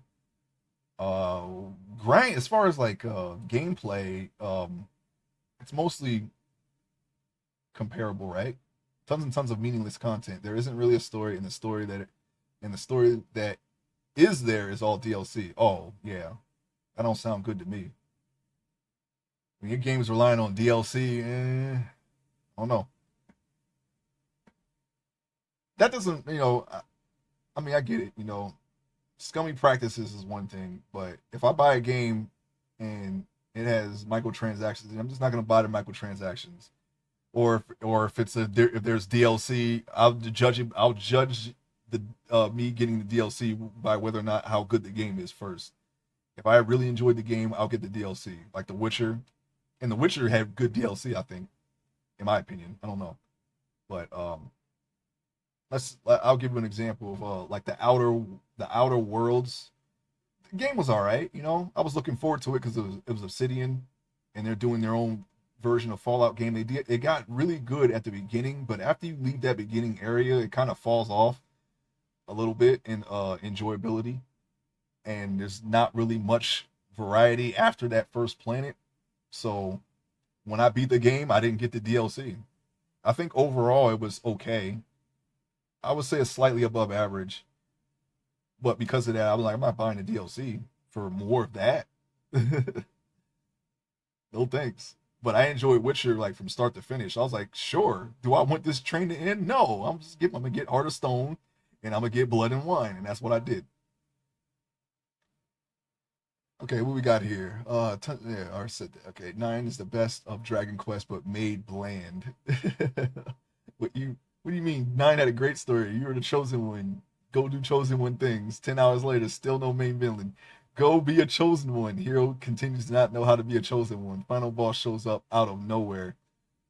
Oh man, that sounds like an anime. A not good one. Well, are there any Final Fantasies to fit that bill? Oh, you just said it. Okay, 7 is the worst for that. Well, it.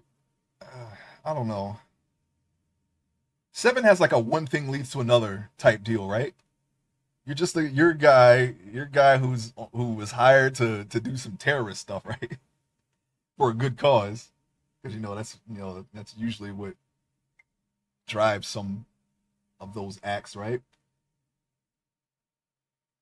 And then you have to deal with the consequences of that action, and then you find out that someone from the main character's past is alive and walking around, and then the story slowly shifts towards that, right?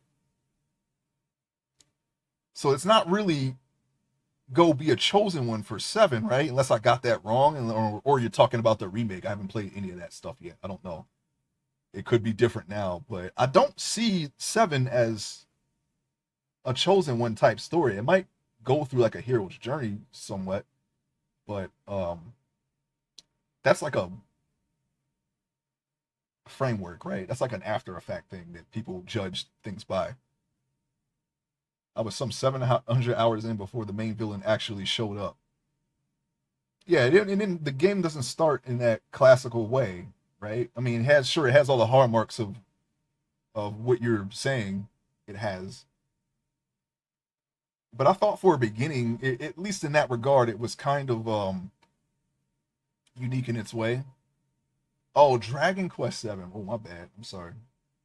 Usually when people say 7, they mean Final Fantasy 7. That was my fault as far as a misinterpretation. Uh, yeah, I don't know anything about Dragon Quest yet, but I do want to get into that series one day.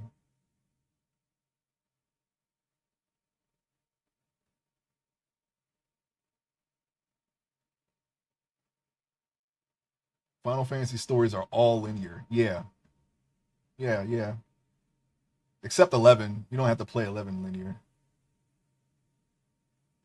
but that's a MMO. That's kind of different. And I mean, you can easily play it linear because it does have a this happened after this, but now they kind of retroactively changed that with an add-on. Now the add-on has a story laid on top of the original story that can tie them together in any way you want, which was kind of clever, I would say. I don't know if anyone's ever done that before, but it's the first time I've seen it. But you take what I say with a grain of salt. I am a RPG baby.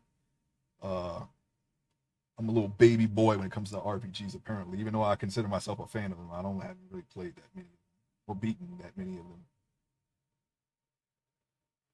First 5 FF games are chosen ones. FF Tactics and a bunch of others have surprise villains. I mean, 7 is technically that way too. Sephiroth is a surprise villain. You don't go into the game expecting to fight Sephiroth. I don't even think he's mentioned in the demo. You're just there to fight Shinra. He was like, oh, Shinra bad. Okay. You don't really know why Shinra's bad until like later in the story. And even then it's a matter of perspective, right? When you're talking about war and all the things that Shinra's done. But I'm not arguing that they're bad. I'm just saying, it's because I feel like they retroactively changed that with a lot of titles like Crisis Core. Crisis Core does not really paint Shinra in a bad light. It paints people within Shinra as the reason why Shinra is viewed that way, right? But you got people who are like, oh, hey, these guys aren't really that bad when you see them from the perspective of a Shinra employee, right? So that's why I say it's a matter of perspective. LOL, FF7's like, not only are you not the chosen one, you suck and are a reject. Yeah, you're like, you were faking the funk, but then you become that. You become the mask, right? That's a thing. You become the hero that you thought you were. Maybe even better, I guess.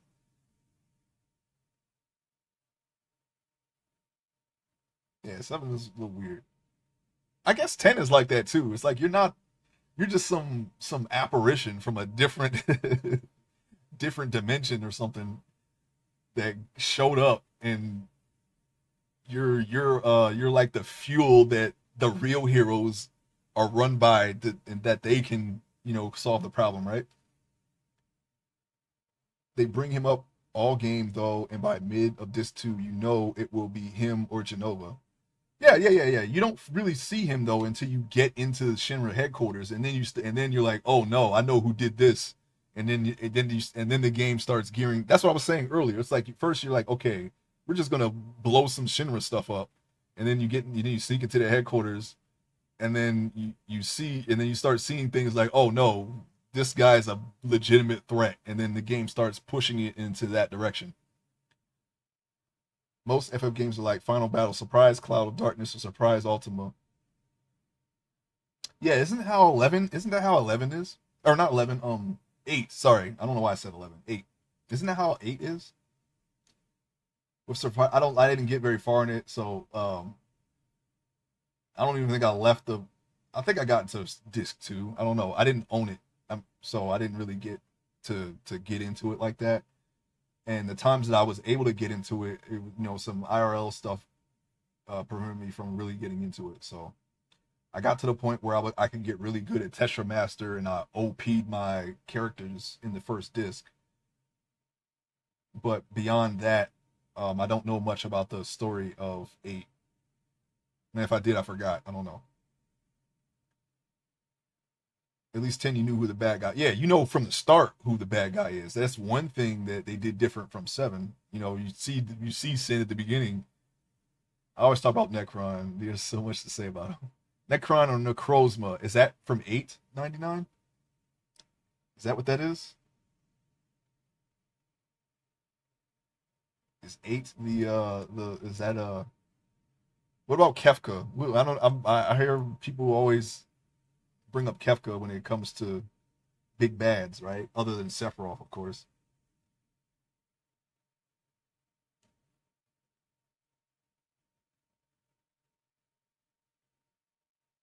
It's funny. When they carry over things from other Final Fantasies, it's never is there something, I guess, other than lightning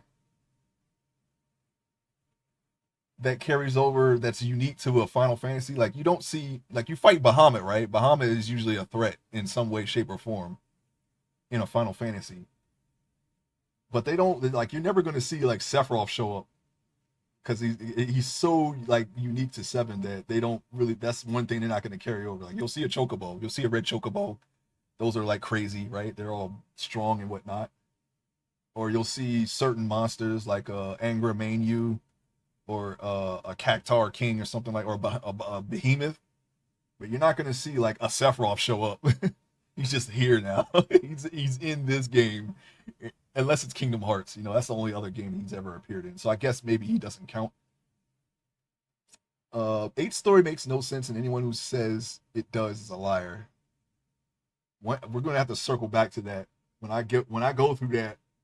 I'm gonna give my honest assessment of each game from a casual standpoint. I'd say 6, 7, 10, 10, 2, and 16, and A2. Remind me what A2 is. The only ones that I know of that don't have twist main villains. Twist main villains. I'm thinking of 10 right now. Twist, or 10-2 at least. I thought there was some kind of twist with that. Maybe not. Yeah, that's what I thought, realness. I thought 10 did. I'm trying to think. 10 twist villain. Yeah. Yeah, 10 does have a twist villain. Um, yeah, Bahama isn't usually a bad guy. Sometimes he is. Yeah, that's true. That's very true. Gilgamesh is in more than half the games. That is also true. I mean, I know he's in 11, but he's a good guy in 11. He's just a pirate. Um, 8 is one of the absolute worst Final Fantasy. You've never liked 8, man. I remember I was so excited when you got that game. I was like, whoa, because like, you got me into the series, right? So I'm like, yeah, 7 was great. I remember that black and white strategy guide you had. I borrowed it and I was reading it. That got me into the game because you were like, yeah, read this strategy guide and you'll understand. I was like, wow, this is because didn't really know anything about RPGs other than Buck Rogers Countdown to Doomsday. That was like the only RPG I ever played. You know what was funny? That was the first time I played an RPG. I could not stop laughing because I couldn't, like, the concept of like taking turns hitting each other. It's like, okay, now you go, now you hit me. I thought that was hilarious when I first saw that. Just a guy, because Buck Rogers is a sci-fi universe, right? And uh they have like laser guns and things like that. So they walk like just the guy walking up. He walks well within arm's distance or whatever, and then he just shoots the guy in the face, and the guy just sits there and takes it, and he's like, okay, and he pulls out his gun and shoots him. I thought, I was like, what the? I I remember just dying, rolling on the floor, laughing, seeing that because I just didn't get the concept of that at first, and yeah, it was just hilarious to me. The final villain was always Sin. Yeah, well, no, but the twist was that Sin is related to the main character in some way, right? That was the twist to me anyway, right? I don't want to spoil it for those who haven't played 10, but if anybody's watching, I can't see who's watching what, but um I'm just streaming myself drawing at this point. But yeah, I thought that was a twist. Type Zero is the most insane final boss twist. Thanks to Yevon, the world has Blitzball. I'd argue that he was there from the first scene.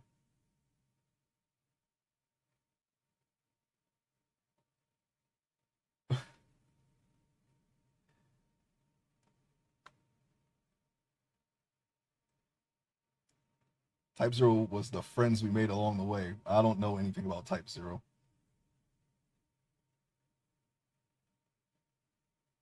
What even is Type Zero? Is that another 7 universe thing? Type Zero? I don't know. I got a lot of catching up to do when it comes to Final Fantasy.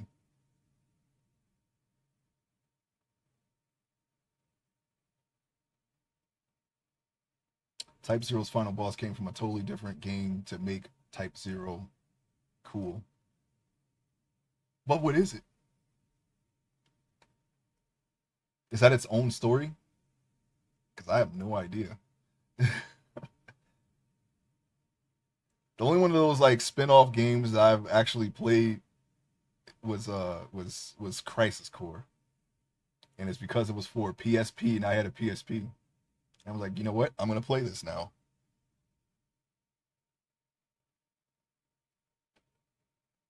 So that's what I did.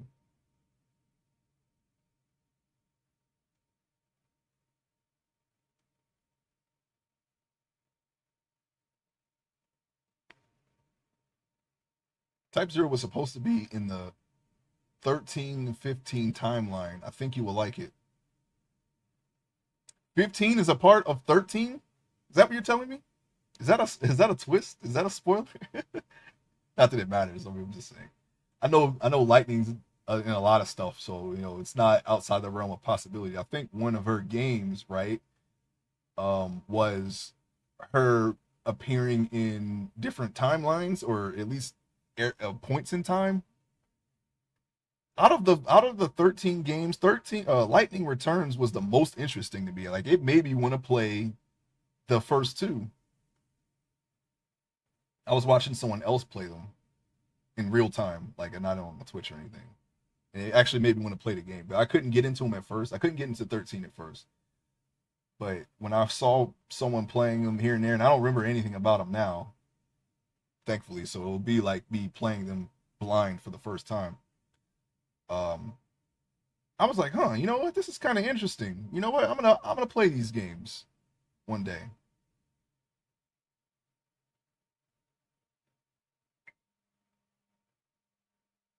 Oh, it was planned to be. Wasn't there another 13 title that never came out? There was 13, 13 2, and Lightning Returns, right? There was something else that was supposed to be a 13 game that they didn't they changed. Forget what it was called though. I'm a 13 trilogy defender. I love them. Yeah, I really came around. Like, I didn't have a problem with it. I just couldn't get into it. It was just bad timing for me when I played it. No, I didn't find anything really wrong with the game. Um, it was just because the corridor stuff that people complained about, I didn't really care about because 10 is like that, and I like 10. But yeah, at the time I just wasn't invested in it at the time. And then I saw someone play through the trilogy, and I was like, yeah, you know what? I'm really I really need to play this, especially the third one. I really like. I didn't actually really didn't see much of the second one.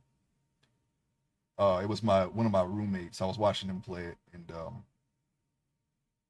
I didn't see a lot of the second. I saw the beginning of the second one. I didn't really see much of that. But when my roommate got to Lightning Returns, I saw a lot of that. I don't remember much about it now, but I really like the concept of it, and I definitely want to play that one. But I'm gonna play through the first two one day.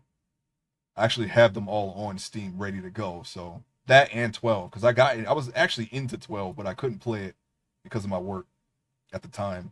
So I heard really good things about Lightning Returns gameplay. Yeah, yeah, yeah. It was very interesting. And then I was like, why didn't I play these games again? Like, I didn't, like, I was like, I just wasn't into them though. I didn't even get to Pulse.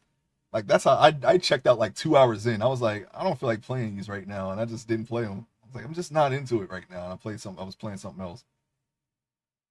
I don't know, like freaking Heavy Rain or something. I don't know. There was something else that got my attention. I don't know if it was League or no, it couldn't have been League. This was before League, I think. Maybe I don't know. Maybe 11 again. I don't know. It was something else took hold of my interest, and I just got into that.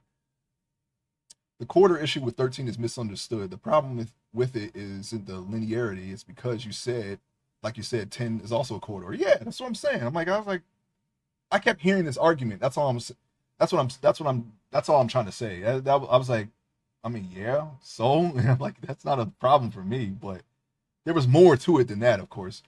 The issue is all there is to do is walk forward and battle for like the first 70% of the game. Yeah, yeah, yeah, yeah, yeah. Yeah, I remember that. I remember people saying exactly that.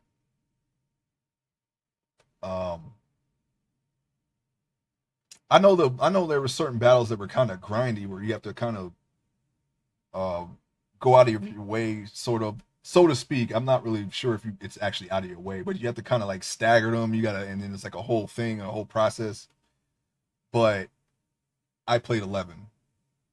I literally just described a lot of 11's gameplay as far as fighting powerful monsters. So that part doesn't bother me either.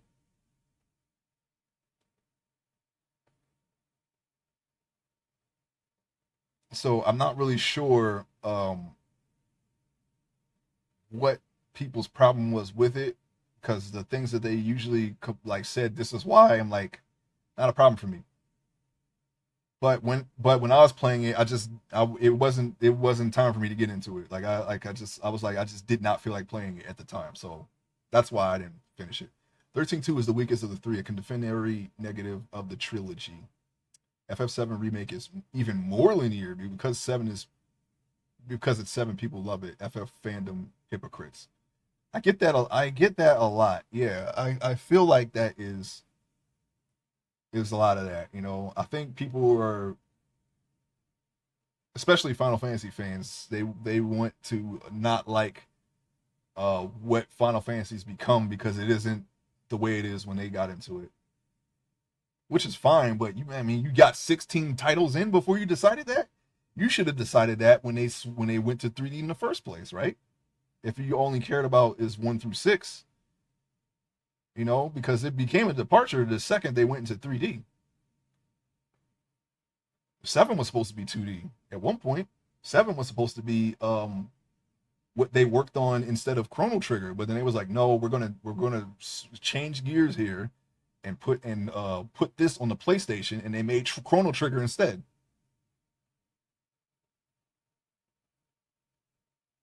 At least that's my understanding of it. I'm like I said, I'm not an expert. I've got to play Chrono Trigger myself, but that apparently that's what happened, or some form of that.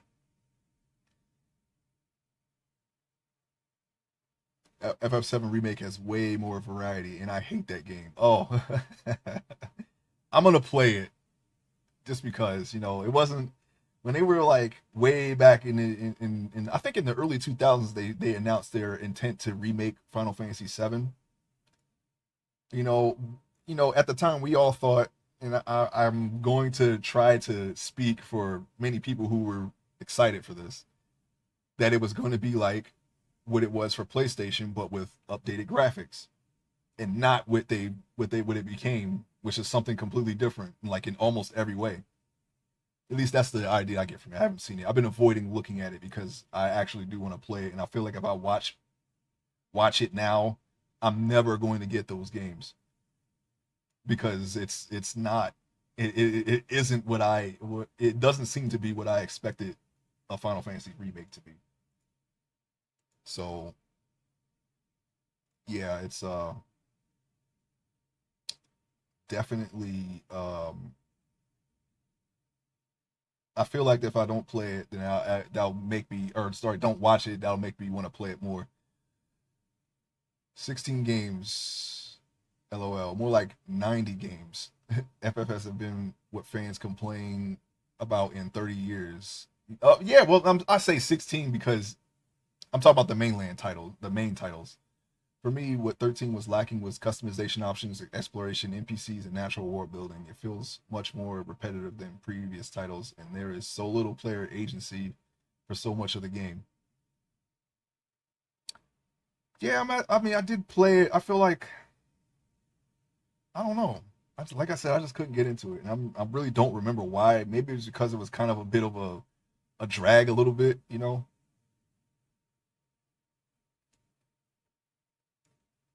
I just don't remember why. I can't really say much more without having to go through it, without going actually playing it and then remembering from there. Like, oh yeah, right. I do. The only thing I think I got up to when Snow, I think his name was, right, the guy with the hat and the trench coat, the beanie and the trench coat. He got his little summon. I think that's as far as I got. Either that, and then Lightning got hers, and then I think that's when I was like, I don't feel like playing this right now. I just never went back to it. Um, yeah, it's literally like a divisive fandom. Final Fantasy, old versus new. It's yeah, it's basically that. Yeah, and it's very similar to how Sonic is with 3D Sonic stands. I guess what they call it. I don't know. I haven't seen JoJo yet. Not liking 2D, and then 2D not liking 3D, and they have a big argument as to which one is better. It was much more interesting when people were just like, "Oh, um, hey, who's stronger, Genesis or Sephiroth?" And it was just like a big debate about that. And this actually happened. I actually saw it. It was actually very entertaining to read. There's some of the stuff that people would come up with, um, to basically just disregard with the guy who was, I think he was in charge of Final Fantasy at the time, and or the creator of Sephiroth, saying that there's no one stronger than Sephiroth. Nah, screw that. Genesis is this is why Genesis is still stronger than Sephiroth. And they literally all they had was the effort that he put into sparring Sephiroth in literally a hologram danger room. But there was like a 500 page forum argument slash discussion on who was stronger, just based off of that one scene. Crisis Core is something.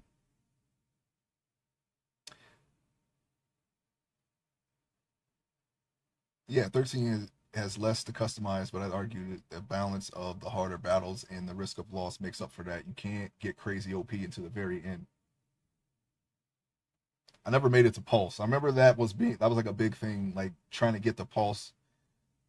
I think it was partially marketed on that being the direction of the game. Like uh, something on this planet will be completely different on this other planet. Something like that. I remember that they were marketing that pretty hard. I think in the days up, or not the days, but the time up into the release.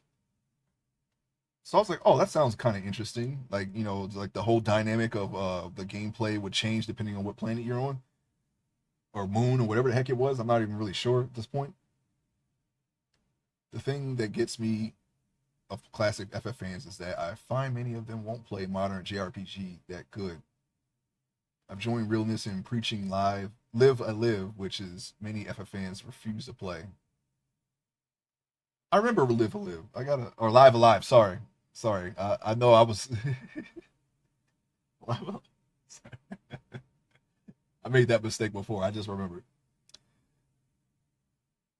There's the Bravely Default, Setsuna, Octopath, and Triangle Strat games. I still want to try the Triangle one, but no, many old school FF fans won't touch them. Yeah, it's just literally just something to complain about. There's going to be a certain sect of people in any fandom that you just won't be able to please. They're literally fueled by argument and controversy. You can't really go by what they say, no matter how loud they are. They're still minor at the end of the day, and it's like, don't worry about that. If you like the game, then obviously you surround yourself with other people who like it and try to. But I would like, I think it's healthy to try to acknowledge. I'm not saying like join an echo chamber. I'm just saying because it's healthy to acknowledge the faults of a game without just crapping on it for the sake of it.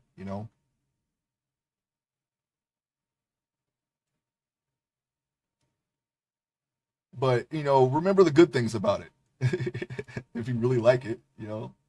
Just keep in mind, yeah. I mean, it's not good at everything, but that shouldn't really. I mean, at least as long as it's not something like a mechanical failure or something game breaking, then it shouldn't. There shouldn't be.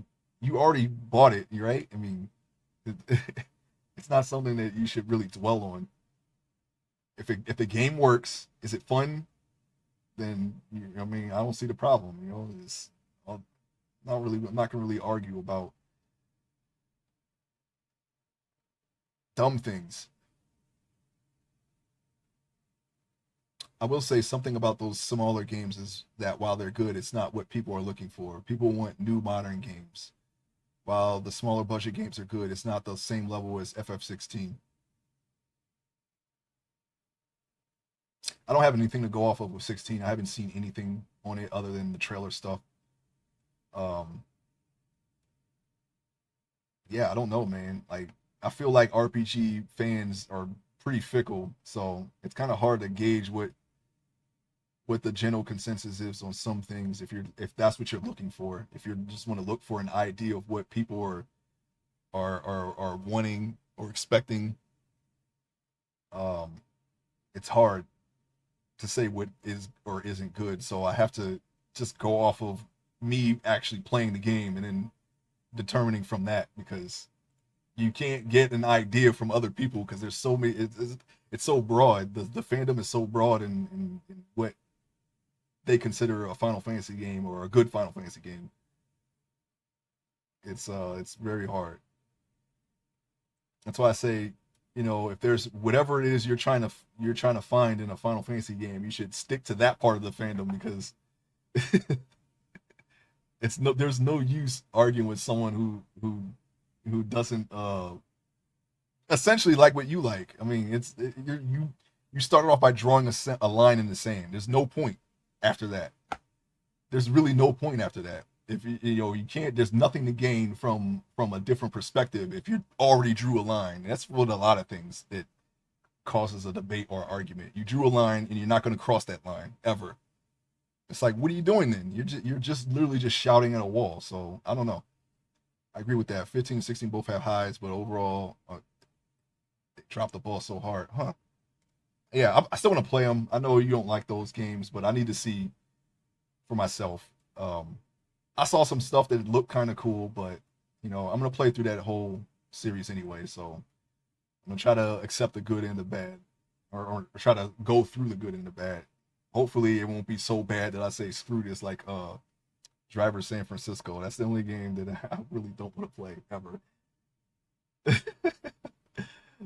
I'm like, nah, this ain't Driver to me. I'm sorry. I don't think a Final Fantasy is that far of a departure from what makes it a Final Fantasy as Driver San Francisco is to Driver 2.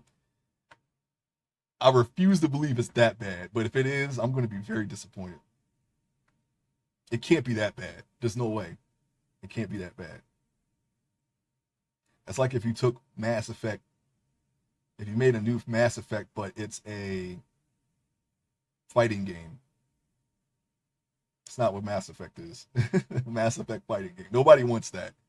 Okay, just like nobody wants a body hopping uh super damn near supernatural racing game that used to be a gritty 70s cop drama.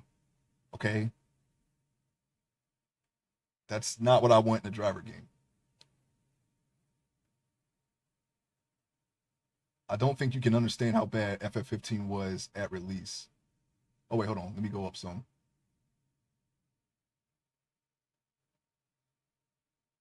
Oh, I missed some.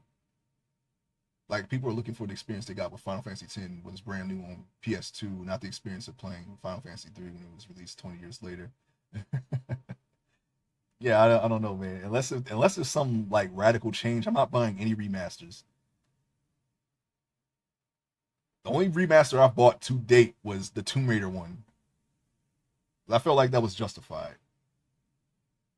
Um, and what they have to offer for buying a updated version of those games. We don't count FF14 expansions. Lightning Returns may be the last good unique game that stands out on its own. Yeah, I agree. It was definitely unique. It definitely did. It definitely was. It was definitely unique. It does make me happy that Like a Dragon is picking up steam. Yeah, that's another one that I was like, wow. Yeah, I didn't know how that was going to turn out at first, an RPG Yakuza game, but I'm glad that it's good. And I'm glad that people like it, because now that's going to help me decide if I should play it, and I think I will one day. I'm never going to know how bad 15 was on release, because I'm assuming that they've patched it or updated it or added to it since then. And I'm not going to miss anything. I'm sure there's a video out there that I can watch that people have played on release, and then I can compare using that. But you know, 15 was so bad pre Chapter 13 patch. Like, in what way? First of all, if you were hyped for Versus 13, 15 Versus 13 is the game that was supposed to be the game that they were going to make, but they never did. Right. 15 was $60 plus $25 for the season pass. I don't even get season passes. I'm not going to decide on day one if I'm going to get the DLC. I'm going to decide after I beat the game if I'm going to get the DLC or not. I don't even think I bought one. Now, you know what? I bought a season pass for Batman Arkham Knight, after the fact, like years after it came out. It was and it included all the DLC like immediately. So it was basically like the regular price of a DLC, but for everything that ever came out for Batman Arkham City. That was the only season pass I ever bought. I'm a fake fan. I still didn't play the Final 15 DLC for Arden. They got a movie, right, or something like that. Kingsglaive. Turns out all the DLC was straight up cut story content where you can tell where the DLC should go. Yeah, that's how usually how it is. I don't know how Square Enix does it.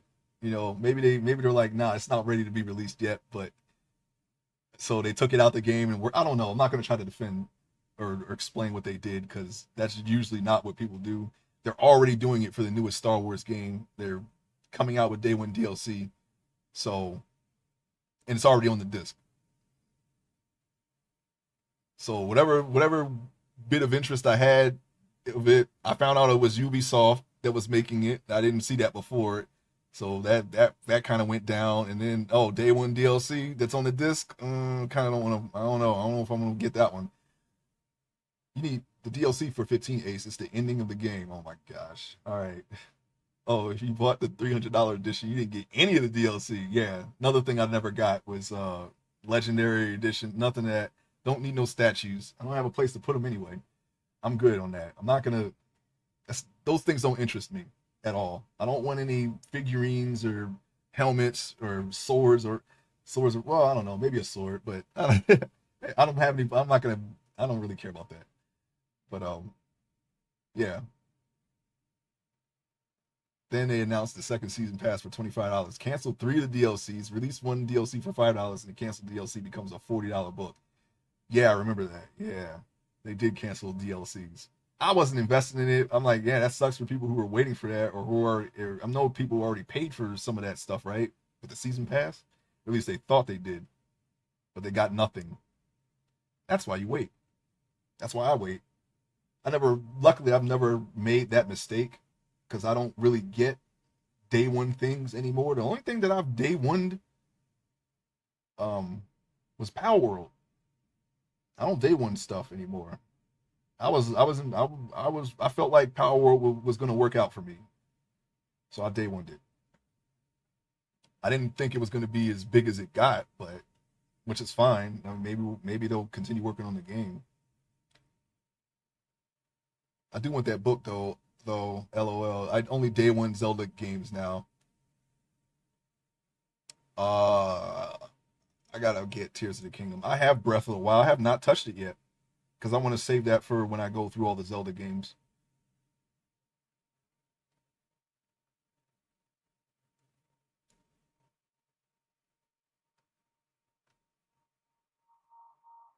If Capcom ever make a new Mega Man, I'll day one that. But from the looks of it, I don't know if they will, unless they already announced something that I don't know about. But I doubt it. Somehow I doubt it. Let's get started on Shadow Heart streams then. Oh yeah, you want me to do that before Zelda or Zelda first?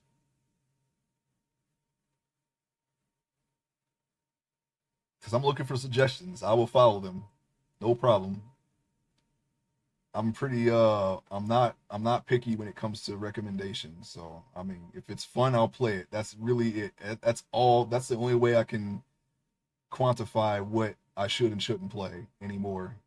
Um, I enjoy most genres. I've probably played to date sports the least, but I don't mind sports games to be honest. I just haven't really been playing them, and at this point, probably won't get any new ones because of the way the business model is. I'm not buying a freaking extra player or anything like or packs or anything like that. That's the only reason why I don't really play them now. But I'll play old ones, like something from PS2 or like a boxing game or something. I love Codelco, but I don't have the ROM for it. I'm waiting on Ace for that. What system? Is it PS3? I'll look for it today. I mean, I don't have the means to play it yet, but I will look diligently for a way to play it in a way that will not anger anyone. Disclaimer: PS1. Okay. Yeah, I'll get it on PS1.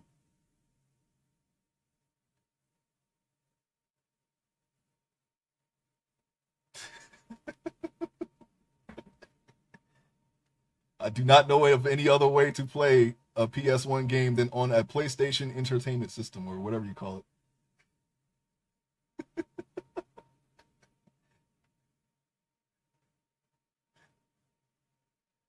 Oh, PlayStation 2. Yes, a PlayStation 2 home game console, which I have apparently. Bleamcast. Oh man, that's a name I haven't heard in a long time.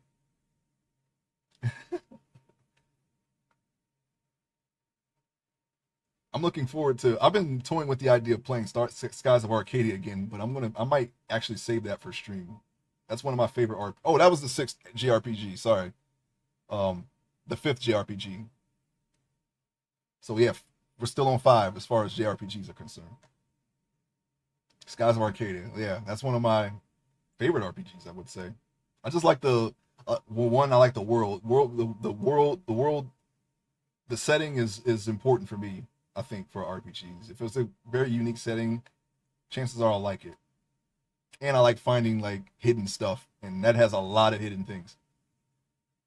Yes, it does. Man, Skies of Arcadia needs a remake. Give me one. Give me 1 second, because I think we're nearing the end of the stream here.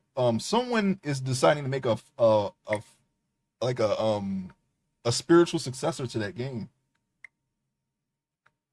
I'm gonna give you the name of it. I don't know how far they're gonna get or how far in the development that they are. Hold on, I gotta go on Reddit because I have a save. I have it saved. Um, it is called.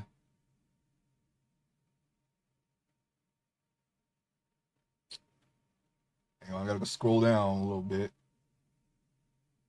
here. Hopefully, he didn't delete it. But I wanted to. I want to keep track of this just as soon as I find it.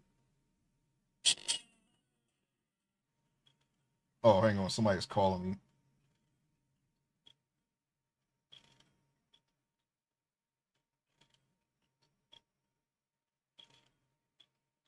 I'm gonna return their call in a second. I want to get this name out, and then I'm gonna stop the stream. It's called. Hang on.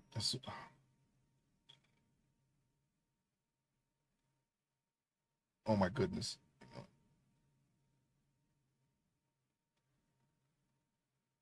Sorry about this. Hold on. I'm looking. I'm looking. It's called Horizons of Achaea. That's Achaea. Someone out there has decided to make their own Skies of Arcadia game. I don't, like I said, I don't know how far they're gonna get, but I'm gonna keep track of it because I would be interested in playing that.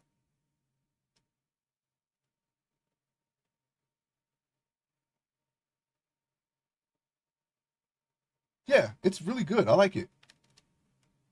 The game has a lot of minor jank that needs to be fixed. Definitely, realness. Definitely. Okay, so we have some